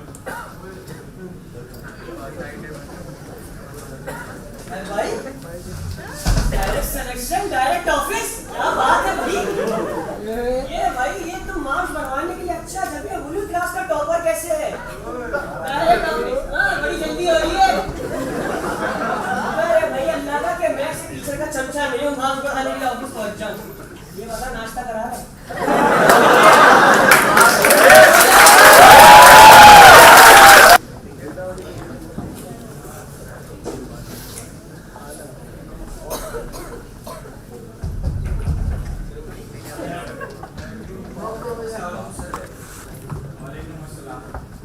सर बेटा क्या बात है, सब खैरियत है?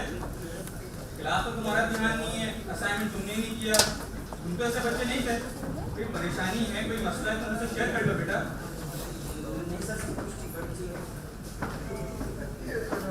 देखो सर, हम कभी ये सोच लेते हैं कि हम अपनी बातें, अपने मसाइल किसी से शेयर करेंगे तो हमारा मजाक बनाएगा या हमें जज करेगा। तुम इन बातों से परेशान मत हो, मैं तुम्हारा उस्ताद हूँ, मुझसे भरोसा रखो, अपनी परेशानी मुझसे शेयर कर दो। सर क्या परेशानी शेयर करूँ? सर हमारा गाँव कलियारो सर सब पूरी सलाद की लपेट में आ चुका है। हमारी फसलें, सब हमारे घर, सब कुछ तबाह हो चुके हैं। मुझे कुछ समझ नहीं आ रहा क्या होगा। हमारी फसलों में सर हमारी यूनिवर्सिटी की जितनी फीस थी वो पे होती थी। फीस की टेंशन हो रही है सर। फीस फिर ठीक है, मेरे अपने अम्मी अब्बू से बात नहीं है सर। इतने दिन से मुझे कुछ समझ नहीं आ रहा है क्या होगा, किस हाल में होंगी। सर तुम परेशान मत हो, ये नाकानी आफत तो टल जाएगी। सब्र खामोश से काम लो और अपनी पढ़ाई पर ध्यान रखो और इंशाल्लाह अन्य कुछ ठीक होंगे। ठीक है, जाके पढ़ाई पर ध्यान दो, सब ठीक हो जाएगा।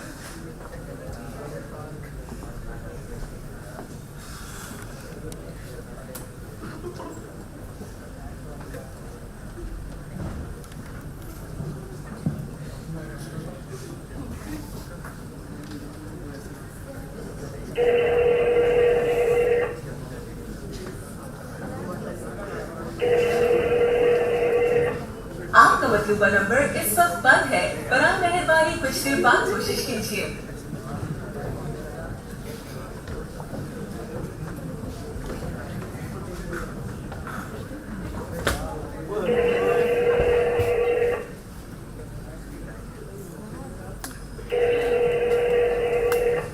आपका मतलूबा नंबर इस वक्त बंद है, बराए मेहरबानी कुछ देर बाद कोशिश कीजिए।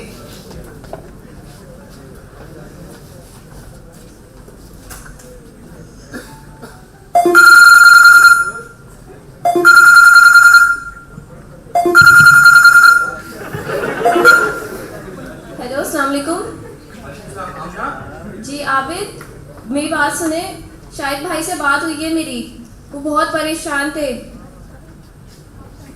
ٹھیک تو ہے نا, امی تو ٹھیک ہے نا؟ امی اور شاہد بھائی ٹھیک ہے, لیکن گاؤں کے حالات بہت برے ہیں.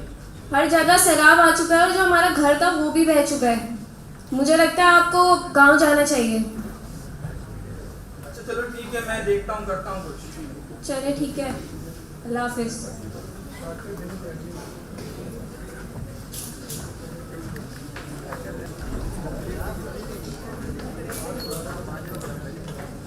آپ اسائنمنٹ نوٹ کر کے دے گا, سر کروا دیجیے گا, ٹھیک ہے.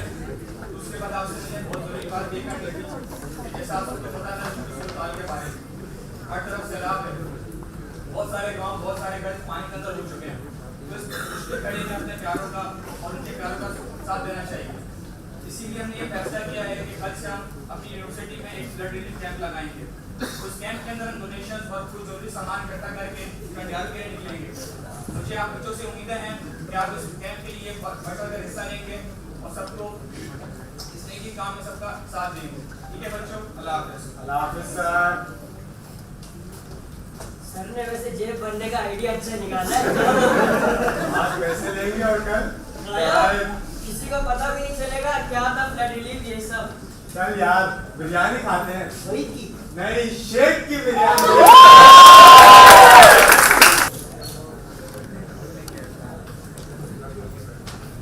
یونیورسٹی والے نے پھر سے فیس نہیں لگا دی. کیا چل رہا ہے؟ ارے وہ طبیعت خراب کے کام نہیں. یہ بتاؤ کیا چل رہی ہے؟ سر نے پرسوں اناؤنسمنٹ کی تھی نا, ڈونیشن کے لیے فلڈ ریلیف کیمپ لگے گا, یہ ہوا مال جمع کرنے کی اس لیے بٹ لگ رہا ہے. ہم کام تیار ہو جا رہے ہیں, یہ سب سامان امداد کر رہے ہیں. تم جاؤ. چل لوں گا, تھوڑی تفریح ہو جائے گی. کیا کہتی ہے؟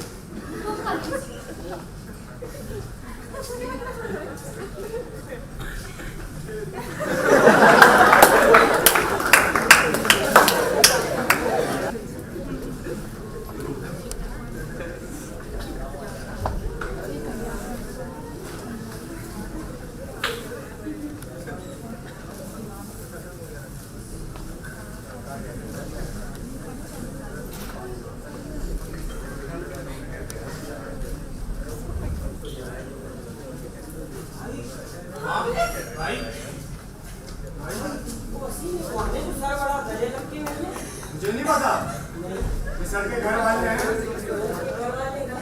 اس سیلاب میں سر کا گھر بھی ٹوٹ گیا, لیکن پھر بھی سر نے خود سے پہلے بچوں کے بارے میں سوچ رہے ہیں جن کا اس سیلاب میں نقصان ہوا ہے. ہم کتنے خوش نصیب ہیں نا, ہمیں ایسا ساتھ ملے جو خود سے پہلے ہمارے بارے میں سوچتے ہیں. سچ کہتے ہیں استاد والدین کی جگہ ہوتے ہیں. چل یار, بہت باتیں ہو گئی, ہم کام کرنے سے.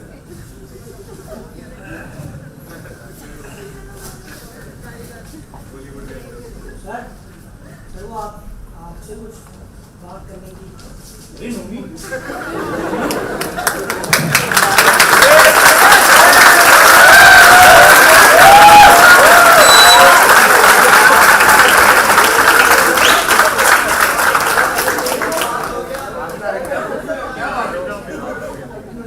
بتایا کہ آپ کے گھر کے حالات بالکل بھی اس چیز کا اندازہ نہیں تھا, اور ہم پورے ٹائم آپ پہ الزام تراشی کرتے رہے, آپ کو مذاق بناتے رہے.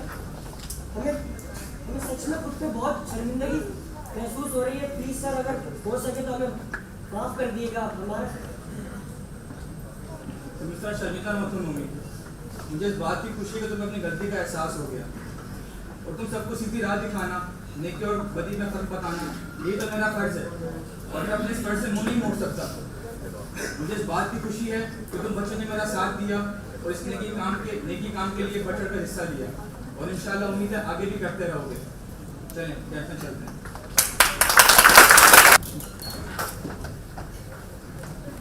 سنگ بے قیمت تراشا اور جوہر کر دیا, شمع علم و آگہی سے دل منور کر دیا, فکر و فن تہذیب و حکمت دی شعور و آگہی, گمشدان راہ کو گویا کے رہبر کر دیا, چشم فیض اور دست و پارس صفت جب چھو گئے, مجھ کو مٹی سے اٹھایا اور فلک پر کر دیا.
This is Sindh Madressatul Islam University, one of the oldest institutions of South Asia and Pakistan.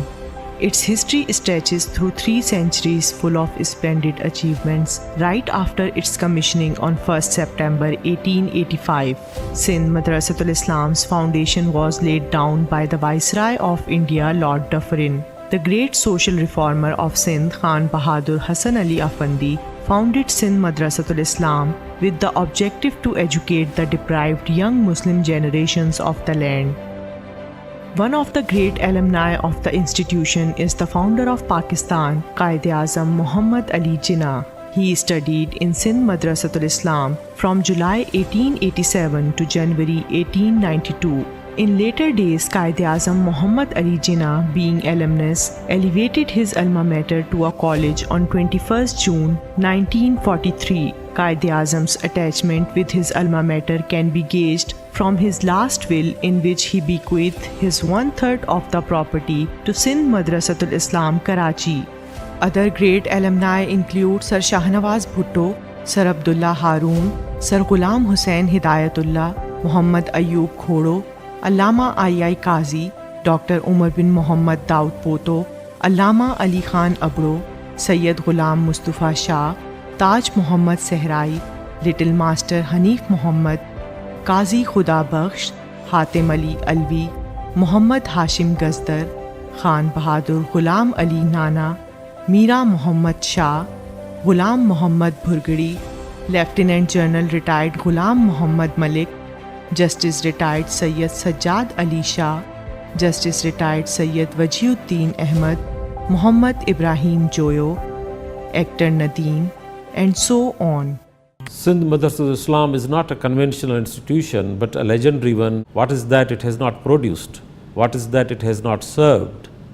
In fact, this institution has a strong and a sustainable roots with the development of this country, because this is the institution which produced none other than the founder of nation, Quaid-e-Azam Muhammad Ali Jinnah, and hundreds of heroes in almost all living fields.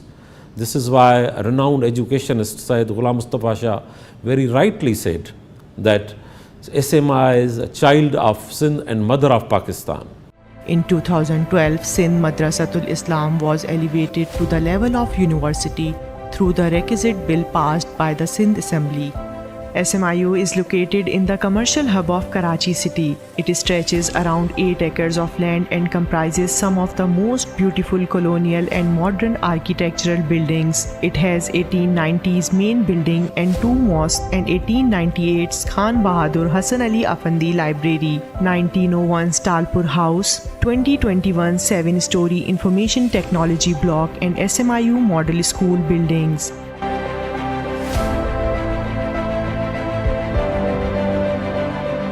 Today, Smiu is one of the top quality education imparting institutions of Pakistan. It imparts modern education to its students in BS, MS and PhD disciplines in morning and evening shifts. It has 10 departments, namely computer science, software engineering, artificial intelligence and mathematical sciences, business administration, accounting, banking and finance, media and communication studies, social and development studies, English linguistics and literature, environmental sciences and education. The SMI University is the paramount example of quality education and best practical opportunities that it strives to provide students. Some evidences of this fact includes fully air-conditioned classrooms equipped with multimedia projectors and digital smartboards.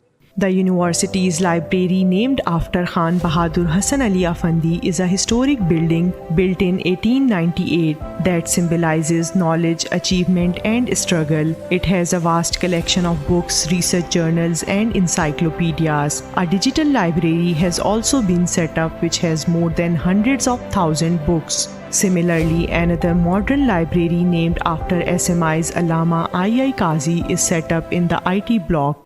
SMI University envisions to enter into a paperless era. Therefore, campus management system has been introduced to digitalize all the departments including examination and admissions. The students have been given their individual accounts who can access their academic records. To keep the faculty and students aware and connected with the world, entire campus is covered by Wi-Fi. To polish the skills of the students and to provide them industry-based experience, SMI University has modern television studio which records the programs prepared by the students under the guidance of Media Training Center. Stand by, 3, 2, 1, cue. Currently, it is being aired through its own website, can be accessed at www.smiu.tv. FM radio station is also part of this endeavor to enhance the skills of the students.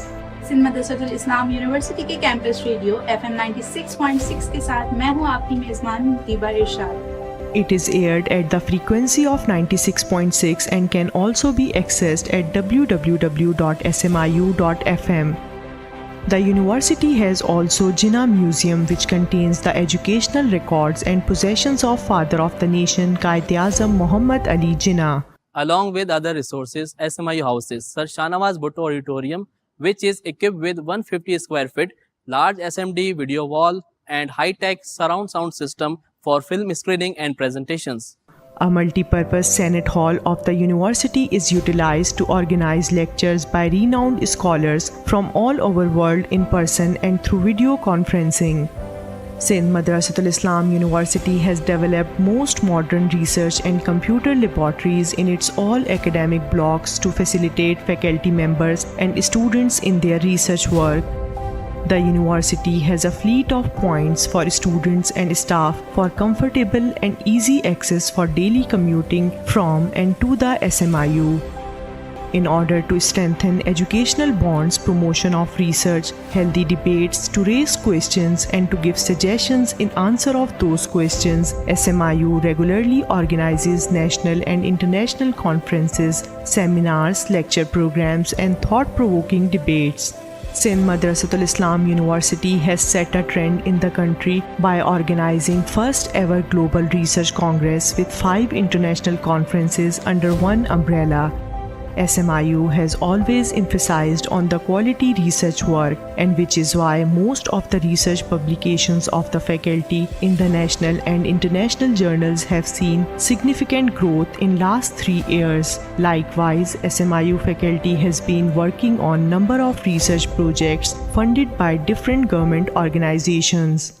It is a great achievement that 3 research journals of SMIU have been categorized by the Higher Education Commission of Pakistan, and these are Sindh Journal of Linguistics, Journal of Sustainable Environment, Journal of Social Sciences and Media Studies. Under the National Expansion Plan of Punjab IT Board, SMIU has established National Incubation Center and Business Incubation Center in collaboration with HEC to nurture entrepreneurial skills of young businessmen. To develop students' management, communication, team building, social and leadership skills, 9 student societies are working under the Directorate of Students' Affairs. These are Art Society, Literary Society, Science Society, Sports Society, Community Service Society, Debating Society, Music Society, Character Building Society, and Environment Society. These societies work effectively under their office bearers chosen through a proper electoral process. SMI University organized Job Fest, where more than 30 companies, including private business, trade companies, banks, software houses, participated and fetched out more than 200 students for the job. The success and popularity of the university can be seen from the outstanding growth in number of students, which has increased more than 200% in last 3 years.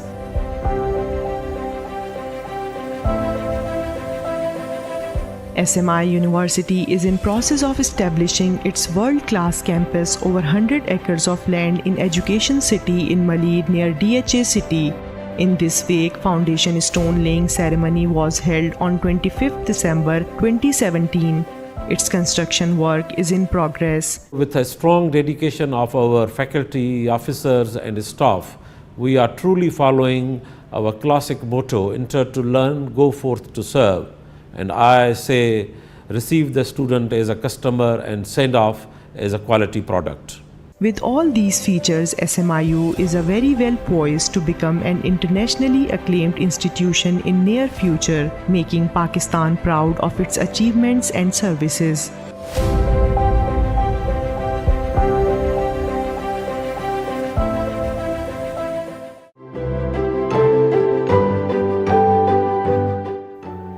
Those selfless persons who transformed the society into better one and educated the nation are remained alive forever.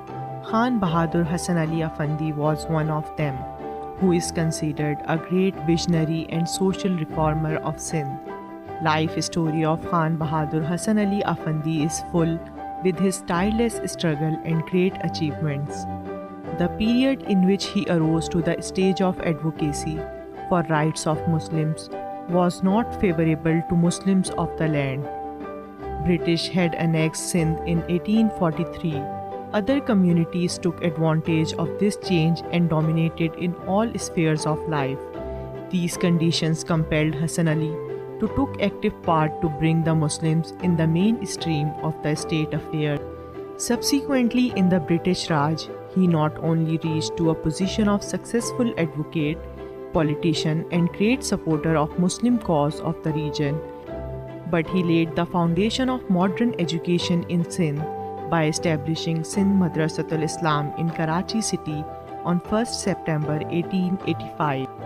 Born on 14th August 1830 in an educated family of Akhund Memon of Hyderabad, Sindh, Hassan Ali Afandi became orphan in his childhood when his father Muhammad Ehsan was passed away. Thereafter, Hassan Ali Afandi's elder brother Mia Umaid Ali fulfilled his responsibility by grooming his brother. He was provided basic education of Arabic and Persian at a local level. Hassan Ali Afandi started his practical life by getting a job of clerk in the office of Deputy Collector of Nowshera Feroz Division. That job laid a foundation stone of his successful career. In Deputy Collector's office, he learned English language from his colleague, as he was understanding that in the British rule, no one could achieve any position in the country without knowing English language. Thereafter, Hassan Ali Afandi assumed another job of a munshi at the Indus Flotilla at Jhirak, near Thatta. His duty was to keep the record of wooden material being loaded in boats from the Jhirak port of the Indus River. Over here, Chief Judge of Karachi District Court Mr. Middleton met with this talented young Muslim. After a brief conversation with Mr. Middleton offered him a job of translator and spokesperson in the District Court, Karachi. He accepted the offer and joined the third job of his life in District Court, Karachi. District Court was not his last destiny, so he studied law books and got ample knowledge of the law. After observing Hassan Ali Afandi's knowledge of law, Mr. Middleton gave him a certificate of law practice without getting his formal examination. With this achievement, he became the first Muslim lawyer of Sindh. Then he started law practice in Hyderabad and Karachi. In the age of 50 years, Hassan Ali Afandi founded an organization named Anjuman-e-Islam in 1880 for the support of Muslims. Also, he joined another organization named Sindh Sabha. In 1881, Hasan Ali Afandi became a councillor of Karachi municipality and remained on same position till 1887. Again, he contested for the councillorship, but his opponent Naginder Gupta was succeeded. Despite that, he was nominated as a member of the municipality. In the same year of 1981, he was elected as a member of the Bombay Legislative Council on the seat of landlords of Sindh. In 1884, he left the Sindh Sabha on the account of his differences with Dayaram Giddumal, who was leading the Sindh Sabha. Hasan Ali Afandi had enrolled his sons Ahmad Ali and Akbar Ali at the Mohammedan Anglo-Oriental College, Aligarh, which was established in 1875. In this connection, when Hasan Ali Afandi visited Aligarh College, he met with its founder Sir Syed Ahmad Khan and discussed him on the idea of establishment of a modern school for Muslims of Sindh. Sir Syed Ahmad supported his idea and suggested him that after school, he must establish a college and then university. To accomplish the noble cause of establishment of Sindh Madressatul Islam, Hasan Ali Afandi held meetings with his friends, and after agreeing upon the idea, he formed the Sindh Mohammedan National Association and the Sindh Madrasa Board. He was nominated president of both the bodies. Now Hasan Ali Afandi started to visit nooks and corners of Sindh and other parts of the British India to collect donations for establishment of the school. At the same time, he faced bitter opposition from some bigotries as they were not in favor of establishment of a modern school with English medium. But some other religious scholars of Sindh, like Maulvi Allah Bakhsh Abujo, fully supported him. Ultimately, Khan Bahadur Hasan Ali Afandi achieved his goal and founded a most modern school, Sindh Madressatul Islam, on 1st September 1885. Firstly, the school was opened in a double-story building located on the Bandar Road, now M.A. Jinnah Road, just opposite the Bolton Market. It was hired on rent. It was a great day, especially for the Muslims of Sindh, when Sindh Madressatul Islam was opened. Inauguration ceremony was held at the venue of the school. Hasan Ali Afandi presided over the ceremony, which was attended by almost 40 persons. On that occasion, Hasan Ali Afandi, in his speech, informed the audience about the aims and objectives of the Sindh National Mohammedan Association. He also appealed the people for support of Sindh Madressatul Islam. Now, another phase of his struggle started. He took efforts to get a separate piece of land for Sindh Madressatul Islam. He successfully crossed this milestone too and got more than 8 acres of land from Karachi municipality. Before it, this place was used as a kafla sarai for traders who were used to come to this port city of Karachi for their business activities and were living here. After advent of railway service, this plot remained abandoned. These were the days when Hasan Ali Afandi had emerged as most popular personality of Sindh. He had also a great advantage of being a councillor of Karachi municipality. When he applied for the plot at Karachi municipality, 2 British officials, include President of the Karachi municipality, Mr. James Grant, and engineer Mr. James Strachan, extended their full support to Hasan Ali Afandi. On 4th November 1887, Hasan Ali Afandi invited the then Viceroy of India, Lord Dufferin, for a stone-laying ceremony of the Sindh Madrasatul Islam's building. Again, Hasan Ali Afandi took hectic efforts to collect funds for construction of Sindh Madrasa's building. He approached the well-wishers of Sindh's Muslims. The main building was completed in the period of 3 years with the cost of 1,97,188 rupees. Then the Sindh Madrasatul Islam was shifted to the newly constructed building on 14th November 1890. It was also a great day for Khan Bahadur Hasan Ali Afandi in his life. The British government, while recognizing his services for promotion of modern education in Sindh, gave him title of Khan Bahadur in 1888. Khan Bahadur Hassan Ali Afandi also received the titles of Afandi and Bey Majidi from the Sultan of Ottoman Empire, Sultan Abdul Hamid II, for his support to the Ottoman Empire in Russo-Turkish War. During the war, Mr. Afandi had collected donations from British India and had sent these to Turkish government. Sultan of Turkey had also nominated Khan Bahadur Hassan Ali Afandi as the Turkish Consul General in Karachi in 1889 with the approval of the Queen Victoria. Hassan Ali Afandi added 2 more buildings to SMI. One of them was of the Sunni Mosque and the second was Shia Mosque. These were built in 1893 and 1894.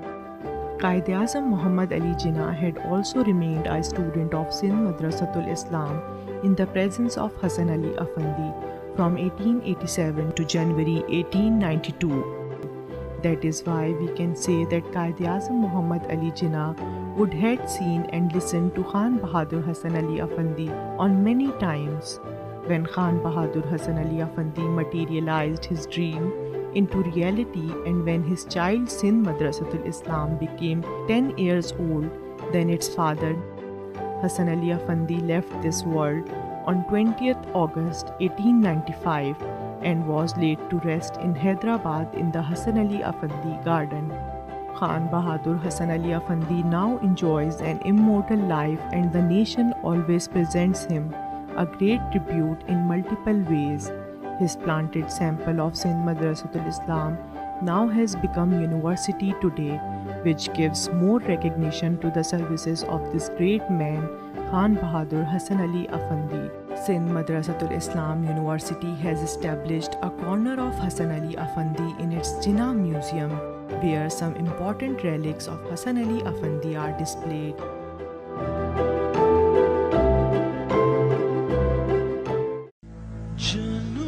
بانی پاکستان قائد-اعظم محمد علی جناح رحمۃ اللہ علیہ نے فرمایا، ہم جتنی زیادہ تکلیفیں سہنا اور قربانیاں دینا سیکھیں گے اتنی ہی زیادہ پاکیزہ، خالص اور مضبوط قوم کی حیثیت سے ابھریں گے، جیسے سونا آگ میں تپ کر کندن بن جاتا ہے۔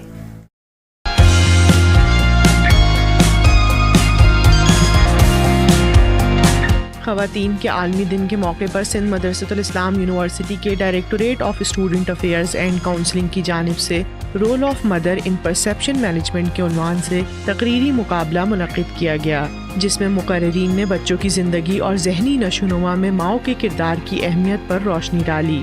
اس موقع پر تقریب سے خطاب کرتے ہوئے dean faculty of management business administration and commerce doctor Jamshed Adil نے صنفی خود مختاری کی اہمیت کو اجاگر کیا۔ انہوں نے کہا کہ خواتین کو مساوی حقوق اور خود مختاری فراہم کرنے سے ایک بہتر معاشرہ تشکیل دیا جا سکتا ہے۔ That as much our women are empowered, our sisters, our daughters and our mothers are empowered, it is gonna empowering the entire nation. When a mother has been given economic empowerment, when a mother has been given empowerment to think independently, this thinking of independence is then translated and this is gonna be transferred to his children. تو ہم کہہ سکتے ہیں کہ جب خواتین کو آزادی دی جاتی ہے تو ایک نسل کو آپ آزادی دے رہے ہیں۔ تقریب کے اختتام پر dean faculty of management business administration and commerce professor doctor Jamshed Adil, dean faculty of information technology doctor Aftab Ahmed Shaikh, adviser to vice chancellor on academic affairs doctor Abdul Hafeez Khan اور director student affairs Muhammad Naeem Ahmed نے تقریری مقابلے اور کرکٹ میچ جیتنے والے طلباء میں اسناد تقسیم کیں۔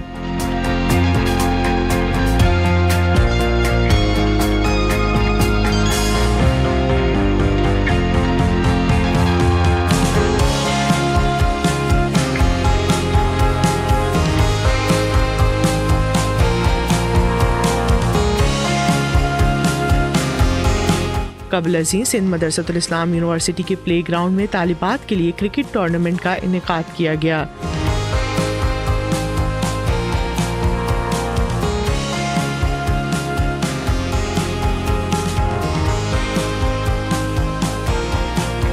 خواتین کے عالمی دن کی مناسبت سے پوسٹر کمپٹیشن بھی منعقد کیا گیا۔ طلباء نے پوسٹرز کے ذریعے معاشرے میں خواتین کی اہمیت کو اجاگر کیا۔ کمپٹیشن میں بہترین پوسٹر بنانے والے طلباء کو سرٹیفکیٹس پیش کیے گئے۔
مدرسۃ الاسلام یونیورسٹی میں 2 روزہ گلوبل ریسرچ کانگریس کا آغاز ہو گیا ہے۔ ریسرچ کانگریس کے دوران 6 مختلف کانفرنسز کا انعقاد کیا جا رہا ہے۔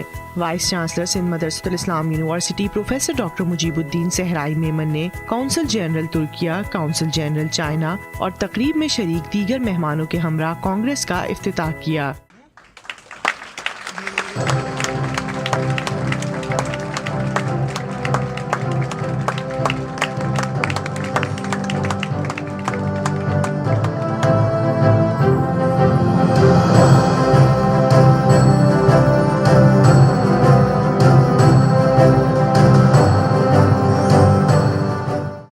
مہمان خصوصی chairman higher education commission doctor Mukhtar Ahmed نے تقریب میں آن لائن شرکت کی۔ تقریب سے گفتگو کرتے ہوئے انہوں نے 2 روزہ گلوبل ریسرچ کانگریس کے انعقاد پر voice chancellor Sindh Madressatul Islam university professor doctor Mujeeb الدین صحرائی میمن کو مبارکباد پیش کی اور کانگریس کی اہمیت پر روشنی ڈالی۔ First of all, I want to congratulate Vice Chancellor Sahib, his team, and the leadership who has arranged all this big conference there. And these are the initiatives, I think, which are very essential in the life of, in the history of different universities, because these opportunities, these conferences, these get-together will give opportunity to our learned researcher, our faculty members, not only faculty members, but also the students, that they need to learn from each other. They have to learn from each other initiatives or good work done by different people, different institutions, different countries. And not only learning from each other, but it is also giving you an opportunity that you should start networking and working together. Secretary universities and boards Noor Ahmed Samo نے تقریب سے خطاب کرتے ہوئے کہا کہ global research Congress اپنی طرز کا ایک منفرد ایونٹ ہے جس میں بیک وقت مختلف موضوعات پر علم و تحقیق کی نئی راہیں تلاش کی جائیں گی۔ I think it's very unique and different that 6 different thematic areas are being covered in 2 days, which ranges from local cultures, linguistics, which is a very technical subject, and teacher training. And I'm very optimistic that the findings and outcome of this conference would go along. And I must appreciate and congratulate the whole team of SMIU for arranging and organizing this conference. Vice chancellor Sindh Madressatul Islam university professor doctor Mujeeb الدین صحرائی میمن نے افتتاحی تقریب میں شرکاء سے گفتگو کرتے ہوئے کہا، سندھ مدرسۃ الاسلام یونیورسٹی کو یہ اعزاز حاصل ہے کہ اس نے ریسرچ کانگریس کے ذریعے ایک نئے ٹرینڈ کی بنیاد ڈالی ہے۔ This Global Research Congress, I'm proud to say, is a brand of Sindh Madressatul Islam in Pakistan. Today, you see that we are having this GRC2 and we had 5 conferences in GRC1, so we are moving forward. Now we have in this Congress 6 international conferences covering the almost all areas of the discipline which we are imparting in this university. اس موقع پر Kazan federal university Russia سے doctor Marina, Indiana university united states of امریکہ سے Keith Barton, university of Sunderland برطانیہ سے شجارہ الزرار، consul general Turkiye Cemal Sangu اور کونسل جنرل چائنا نے تقریب سے خطاب کیا۔ اس سے قبل convener global research congress professor doctor Zahid Ali چنر نے مہمانوں کو 2nd گلوبل ریسرچ کانگریس میں خوش آمدید کہا اور کانگریس کے انعقاد پر روشنی ڈالی۔ تقریب کے اختتام پر voice chancellor Sindh Madressatul Islam university professor doctor Mujeeb الدین صحرائی میمن نے مہمانوں کو شیلڈز پیش کیں۔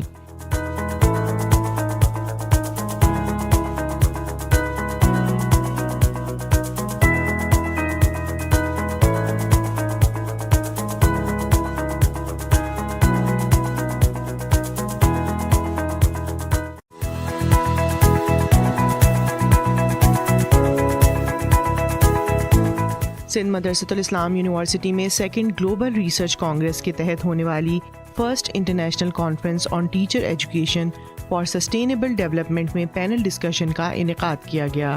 Integrating sustainability across teacher education curricula challenges, opportunities and practices کے عنوان سے منعقدہ پینل ڈسکشن کی میزبانی کے فرائض executive director Fatimiyah education network Hasnain Raza نے سر انجام دیے۔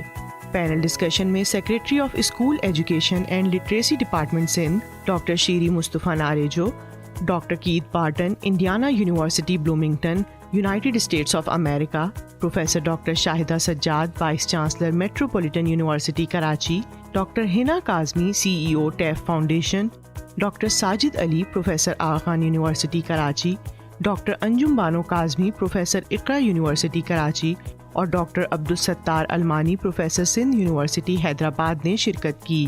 موضوع پر گفتگو کرتے ہوئے پینل کے شرکاء نے کہا کہ معاشرے کو درست سمت میں آگے بڑھانے کے لیے ہمیں اپنے نصاب کو جدید خطوط پر استوار کرنے کے ساتھ ساتھ اساتذہ کی بہتر تربیت کی بھی ضرورت ہے۔ پینل ڈسکشن کے اختتام پر dean faculty of social sciences professor doctor Zahid Ali چنر نے شرکاء کو شیلڈز پیش کی۔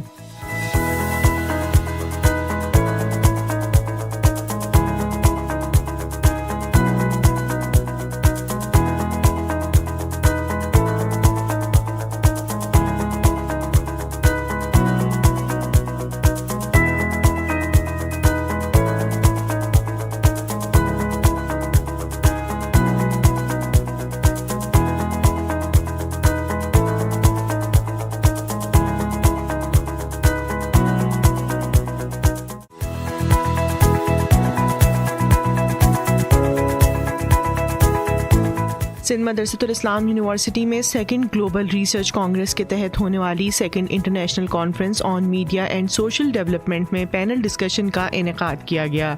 Sustainable energy narratives and local communities in Sindh کے عنوان سے منعقدہ پینل ڈسکشن کی میزبانی کے فرائض director the knowledge forum Ms Zenia Shaukat نے سر انجام دیے۔ پینل ڈسکشن میں سینئر صحافی Sohail Sangi, program manager policy research institute for equitable development Ms Mahvish اور chief executive Darya lab Yasir Darya نے شرکت کی۔ موضوع پر گفتگو کرتے ہوئے شرکاء نے ترقیاتی اسکیموں سے متاثر ہونے والی مقامی کمیونٹیز کی حالت زار پر روشنی ڈالی اور کہا کہ لوگوں کو بعض ترقیاتی اسکیموں سے فائدہ کم اور تکلیف زیادہ ہوتی ہے۔ شرکاء نے تجاویز پیش کرتے ہوئے کہا کہ حکومت کو ترقیاتی منصوبے شروع کرتے وقت کمیونٹیز کا خیال رکھنا چاہیے۔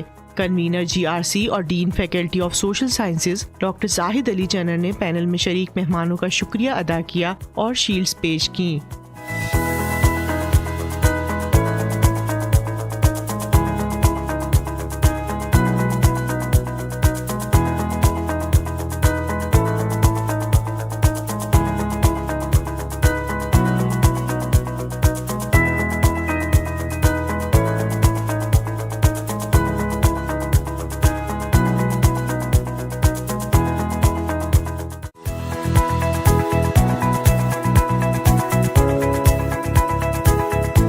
سندھ مدرسۃ الاسلام یونیورسٹی میں سیکنڈ گلوبل ریسرچ کانگریس کے تحت ہونے والی second international conference on reimagining applied linguistics and language practices میں پینل ڈسکشن کا انعقاد کیا گیا۔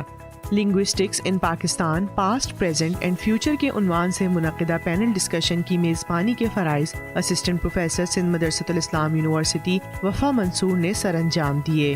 پینل ڈسکشن میں dean faculty of social sciences Hamdard university Karachi doctor Asadullah Lariq, chairperson department of humanities NED university of engineering Karachi professor doctor Sajida Zaki, professor institute of English language and literature university of Sindh Jamshoro doctor Ghulam Ali, professor university of Sindh doctor Tariq Hassan Imrani, professor of applied linguistics Mehran university of engineering and technology Jamshoro doctor Shumaila Memon اور head of English department government college university Hyderabad doctor Niaz Hussain Soomro نے شرکت کی۔ موضوع پر گفتگو کرتے ہوئے panel کے شرکاء نے پاکستان میں لسانیات کے ماضی، حال اور مستقبل پر روشنی ڈالی۔ شرکاء نے پاکستان کے تناظر میں مقامی زبانوں کے تحفظ کے حوالے سے بھی تبادلہ خیال کیا۔ پینل ڈسکشن کے اختتام پر chairperson department of English doctor Riaz Ahmed نے شرکاء کو شیلڈز پیش کی۔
سندھ مدرسۃ الاسلام یونیورسٹی میں سیکنڈ گلوبل ریسرچ کانگریس کے تحت ہونے والی second international conference on media and social development میں پینل ڈسکشن کا انعقاد کیا گیا.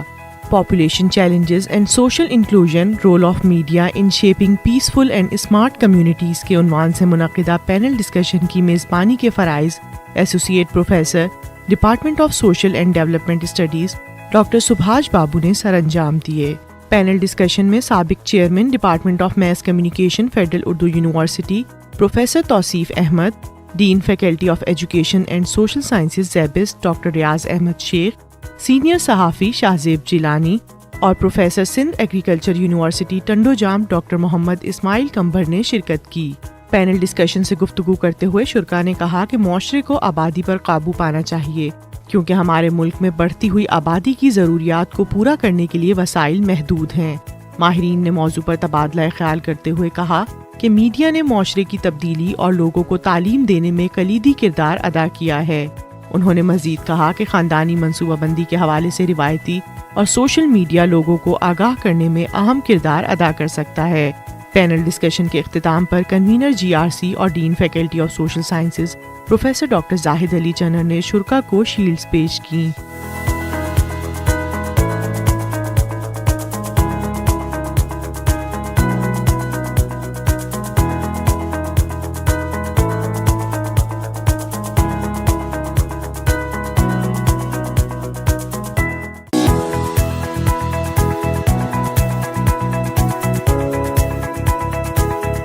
سندھ مدرسۃ الاسلام یونیورسٹی میں سیکنڈ گلوبل ریسرچ کانگریس کے تحت ہونے والی third international conference on computing and related technologies میں پینل ڈسکشن کا انعقاد کیا گیا. Artificial intelligence, future research trends, diagnosis, ethical considerations and job market implications کے عنوان سے منعقدہ پینل ڈسکشن کی میزبانی کے فرائض assistant professor department of artificial intelligence and mathematical sciences doctor Imtiaz Hussain نے سر انجام دیے. پینل ڈسکشن میں professor university of Karachi doctor Mahtab Alam, professor of pathology Jinnah Sindh medical university Karachi doctor Syed Mahmood Hassan, assistant professor department of informatics sir Syed university of engineering and technology doctor Danish Jamil اور director at centre of continuing professional education at sir Syed university of engineering and technology doctor Noman Ali Khan نے شرکت کی. موضوع پر گفتگو کرتے ہوئے شرکاء نے کہا کہ آرٹیفیشل انٹیلیجنس کے بعد دنیا کی ہر چیز عیاں ہو گئی ہے، اس لیے اب دنیا سے کچھ چھپا نہیں رہا. ہم جو بھی عمل کرتے ہیں اسے ریکارڈ کر کے سسٹمز میں ڈالا جاتا ہے جہاں کوئی اور اس انفارمیشن کو استعمال کرتا ہے. طب کے شعبے میں مزید تحقیق کی ضرورت پر زور دیتے ہوئے شرکاء نے کہا کہ کوئی بھی دوا سالہ سال کے تجربات کے بعد بنتی ہے، لیکن اس کے مقابلے میں بیکٹیریاز آتے رہتے ہیں جیسے کرونا وائرس. یہی وجہ ہے کہ اینٹی بایوٹک ادویات اثر کھو رہی ہیں. پینل ڈسکشن کے اختتام پر dean faculty of information technology doctor Aftab Ahmed Shaikh نے شرکاء کو شیلڈز پیش کیں.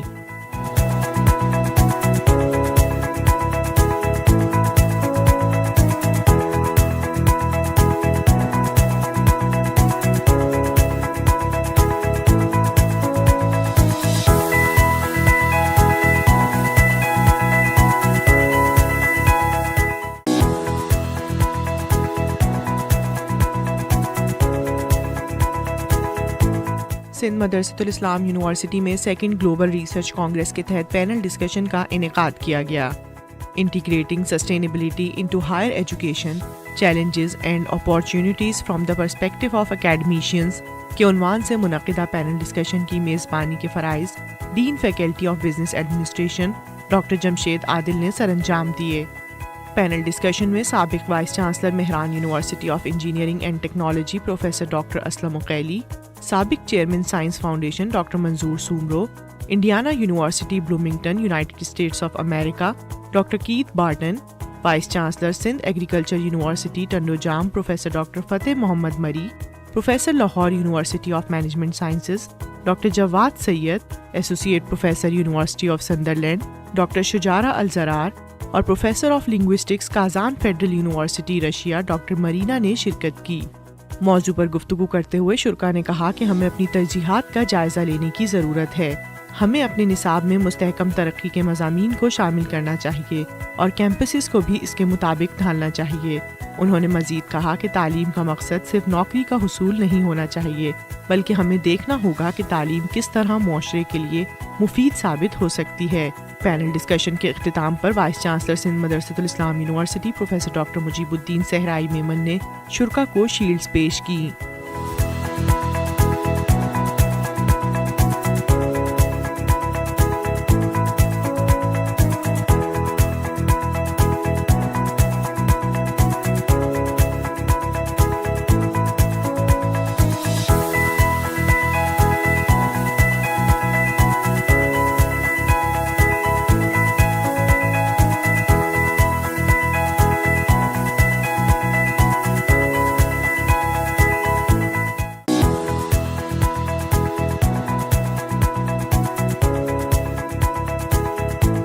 سندھ مدرسۃ الاسلام یونیورسٹی میں جاری 2 روزہ سیکنڈ گلوبل ریسرچ کانگریس کی اختتامی تقریب منعقد کی گئی۔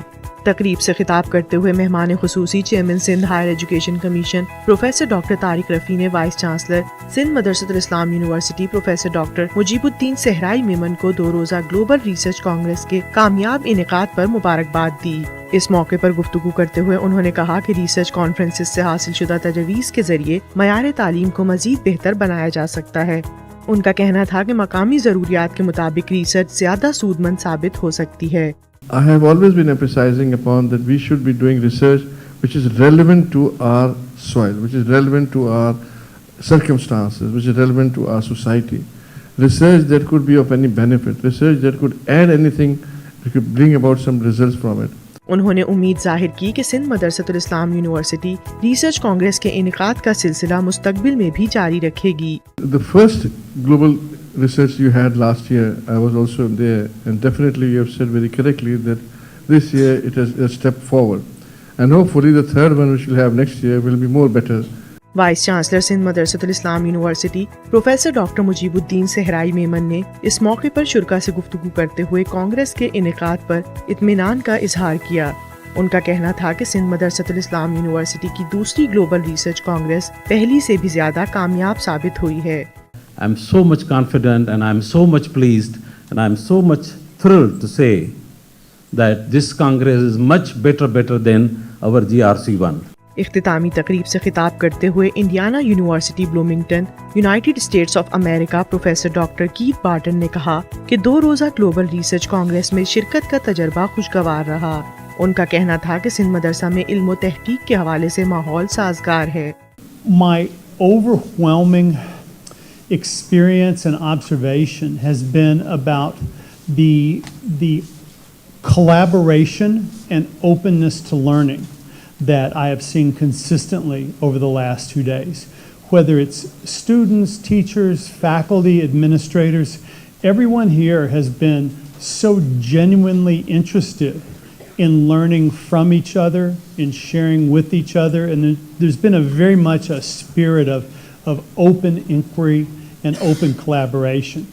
گلوبل ریسرچ کانگریس کے کنوینر پروفیسر ڈاکٹر زاہد علی چنن نے کانگریس کے حوالے سے رپورٹ پیش کرتے ہوئے بتایا کہ مجموعی طور پر 640 ایبسٹریکٹس موصول ہوئے، جن میں سے 560 ریسرچ پیپرز ابتدائی طور پر منتخب کیے گئے اور حتمی طور پر 260 ریسرچ پیپرز کو کانگریس میں پیش کیے جانے کی منظوری دی گئی۔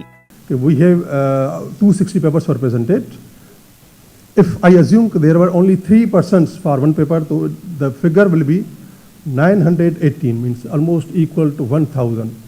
This is that number which who have participated in the conference, not attended, participated one way or other way. Almost intellectuals of 1,000 who are PhDs, they have participated in this conference. That shows, I think, the success of this Congress. Director ORIC doctor Aamir Imrani نے 2 روزہ global research Congress میں شریک قومی و بین الاقوامی scholars اور دیگر مہمانوں کا شکریہ ادا کیا۔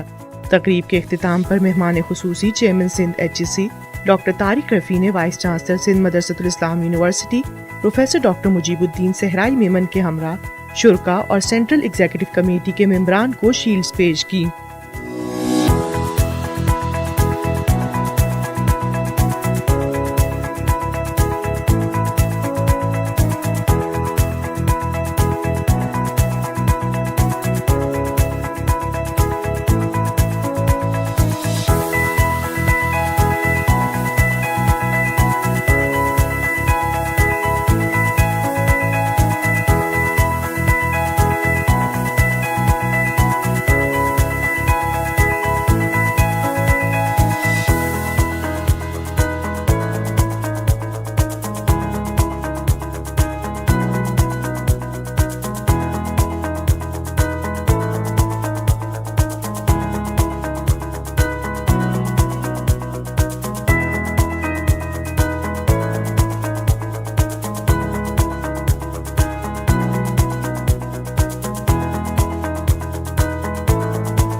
सिंध मदरसतुल इस्लाम यूनिवर्सिटी में स्प्रिंग 2024 में दाखिला लेने वाले तलबा के लिए ओरिएंटेशन सेशंस का इनेकाद किया गया।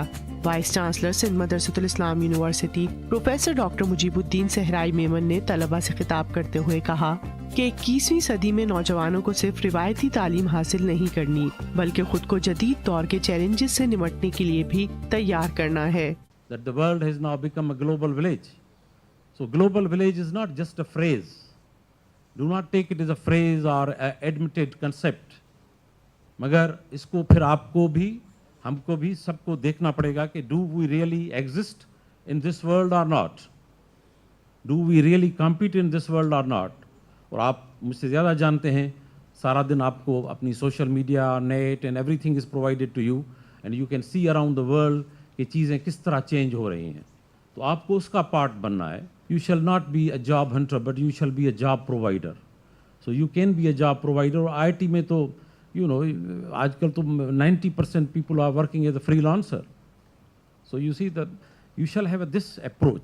Manager student affairs Junaira Jalali ने ओरिएंटेशन सेशन में शरीक तलबा को कैंपस में मौजूद सहूलियात के बारे में आगाह किया। मुख्तलिफ शिफ्ट में मुनक़िदा सेशंस में chairperson department of artificial intelligence doctor Mansoor Ahmed Khoro, chairperson department of environmental sciences doctor Hina Shahnaz, chairperson department of English doctor Riaz Ahmed और chairperson department of computer science and software engineering doctor Abdul Hafeez Khan ने अपने अपने शोबाजात का तारुफ करवाया। Dean faculty of social sciences doctor Zahid Ali जनर और dean faculty of information technology doctor Aftab Ahmed ने नए आने वाले तालिब इल्मों को खुशामदीद कहा और मुस्तकबिल के लिए नेक तमन्नाओं का इजहार किया।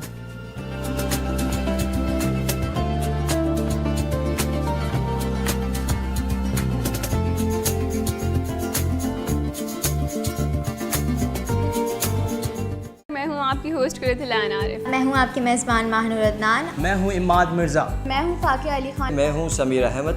SMIU TV ला रहा है आपके लिए मीडिया ट्रेनिंग प्रोग्राम जिसमें आप सीख सकेंगे programme hosting, news anchoring, TV और रेडियो प्रोडक्शन। ये मौका है अपनी सलाहियतों को मनवाने का। अभी रजिस्टर करें www.smiu.tv पर।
خواتین کے عالمی دن کے موقع پر سندھ مدرسۃ الاسلام یونیورسٹی کے directorate of student affairs and counselling کی جانب سے role of mother in perception management کے عنوان سے تقریری مقابلہ منعقد کیا گیا، جس میں مقررین نے بچوں کی زندگی اور ذہنی نشوونما میں ماؤں کے کردار کی اہمیت پر روشنی ڈالی۔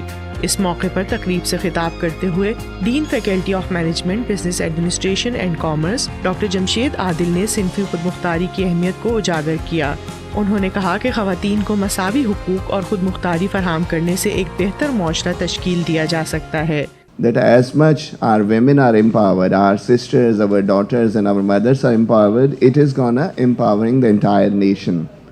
When a mother has been given economic empowerment, when a mother has been given empowerment to think independently, this thinking of independence is then translated and this is gonna be transferred to his children. تو ہم کہہ سکتے ہیں کہ جب خواتین کو آزادی دی جاتی ہے تو ایک نسل کو آپ آزادی دے رہے ہیں۔ تقریب کے اختتام پر dean faculty of management business administration and commerce professor doctor Jamshed Adil, dean faculty of information technology doctor Aftab Ahmed Shaikh, adviser to vice chancellor on academic affairs doctor Abdul Hafeez Khan اور director student affairs Muhammad Naeem Ahmed نے تقریری مقابلے اور کرکٹ میچ جیتنے والے طلباء میں اسناد تقسیم کیں۔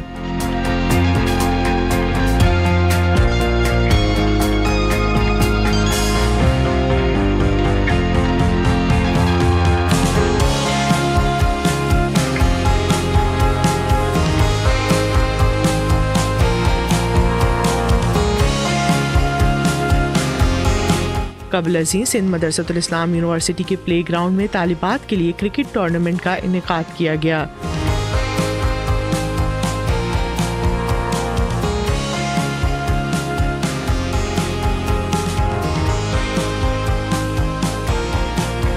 خواتین کے عالمی دن کی مناسبت سے پوسٹر کمپٹیشن بھی منعقد کیا گیا۔ طلباء نے پوسٹرز کے ذریعے معاشرے میں خواتین کی اہمیت کو اجاگر کیا۔ کمپٹیشن میں بہترین پوسٹر بنانے والے طلباء کو سرٹیفکیٹس پیش کیے گئے۔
Bismillahirrahmanirrahim.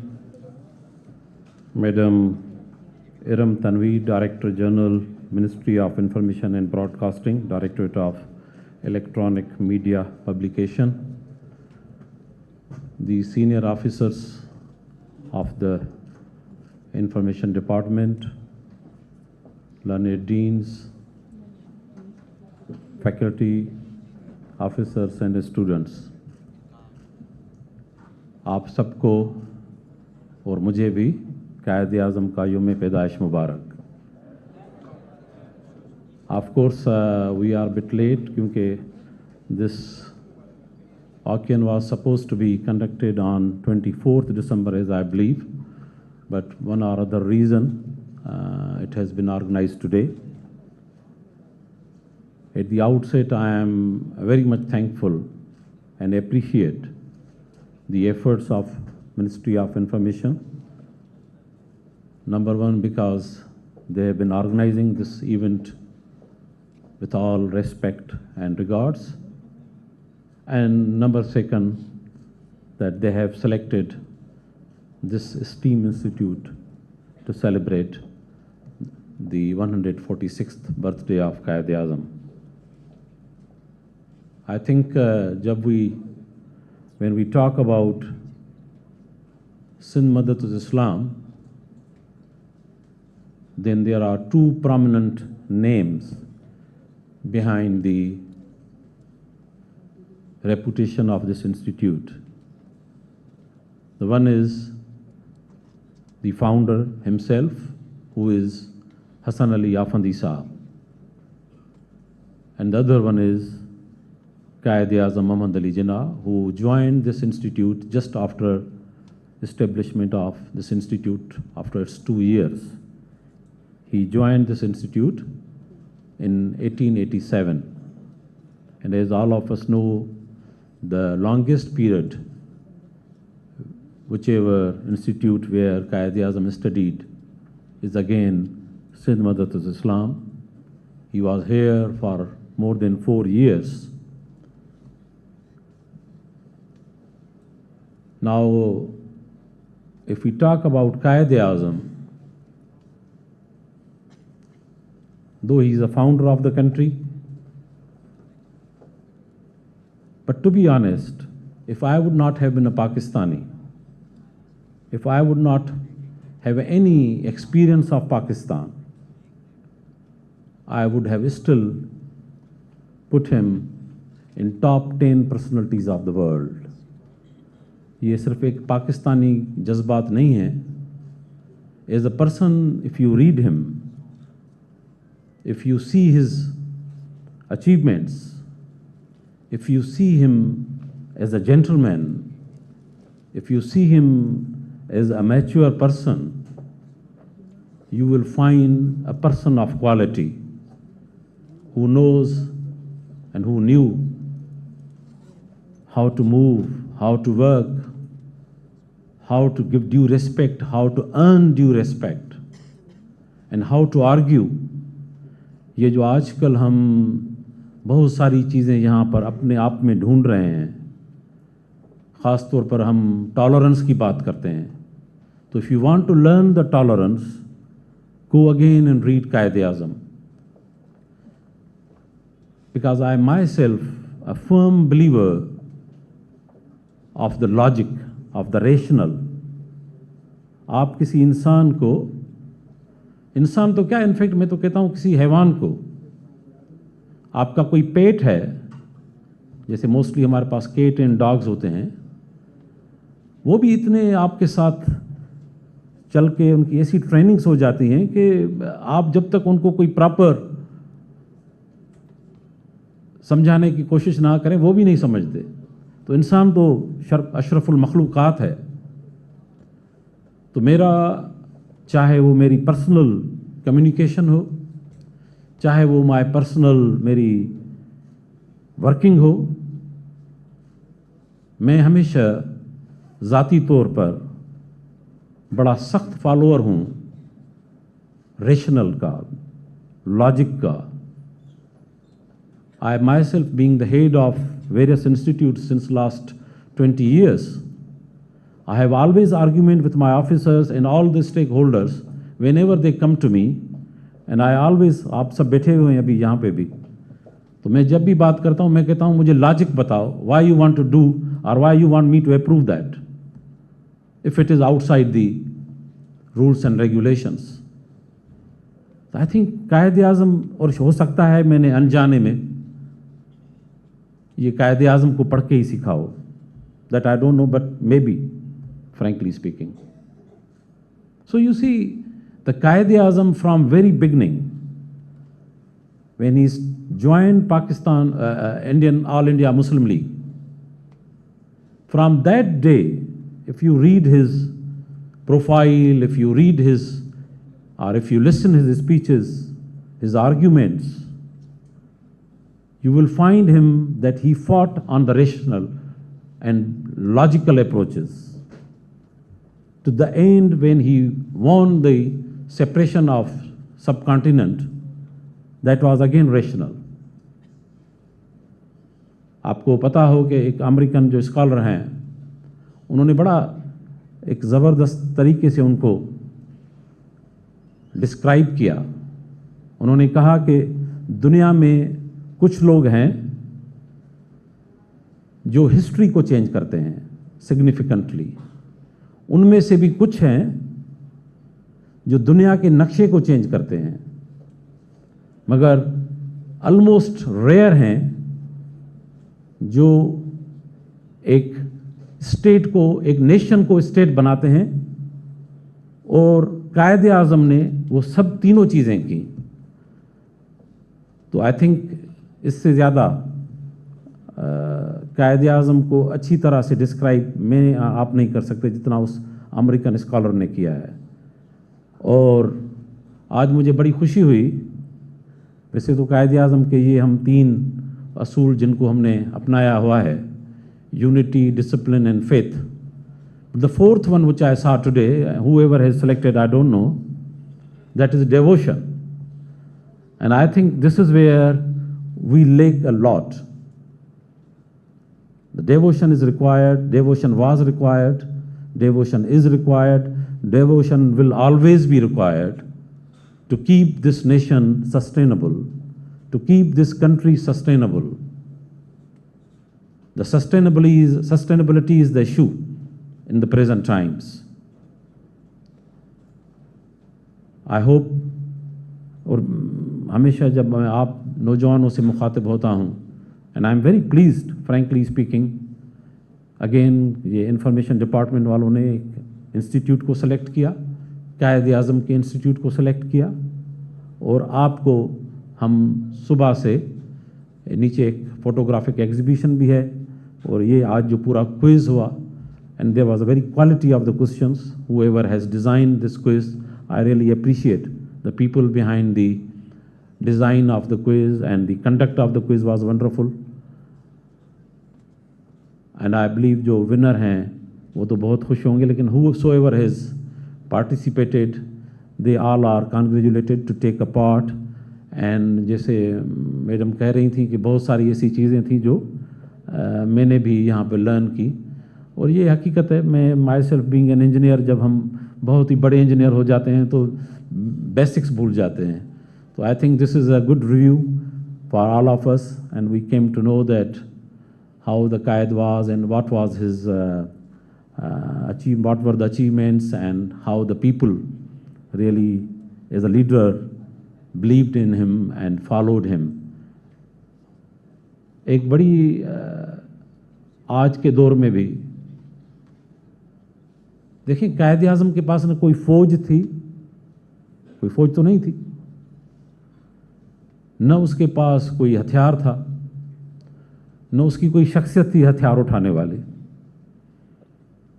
आई इवन बिलीव कि उसने बड़ा शाय किया होगा अगर कोई गार्ड भी उसने अपने पीछे लगाया हो अपने ज़माने में, until unless because of the very strong requirement of the protocols.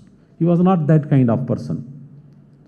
So you see, he did all with his attitude, with his aptitude, with his qualification, with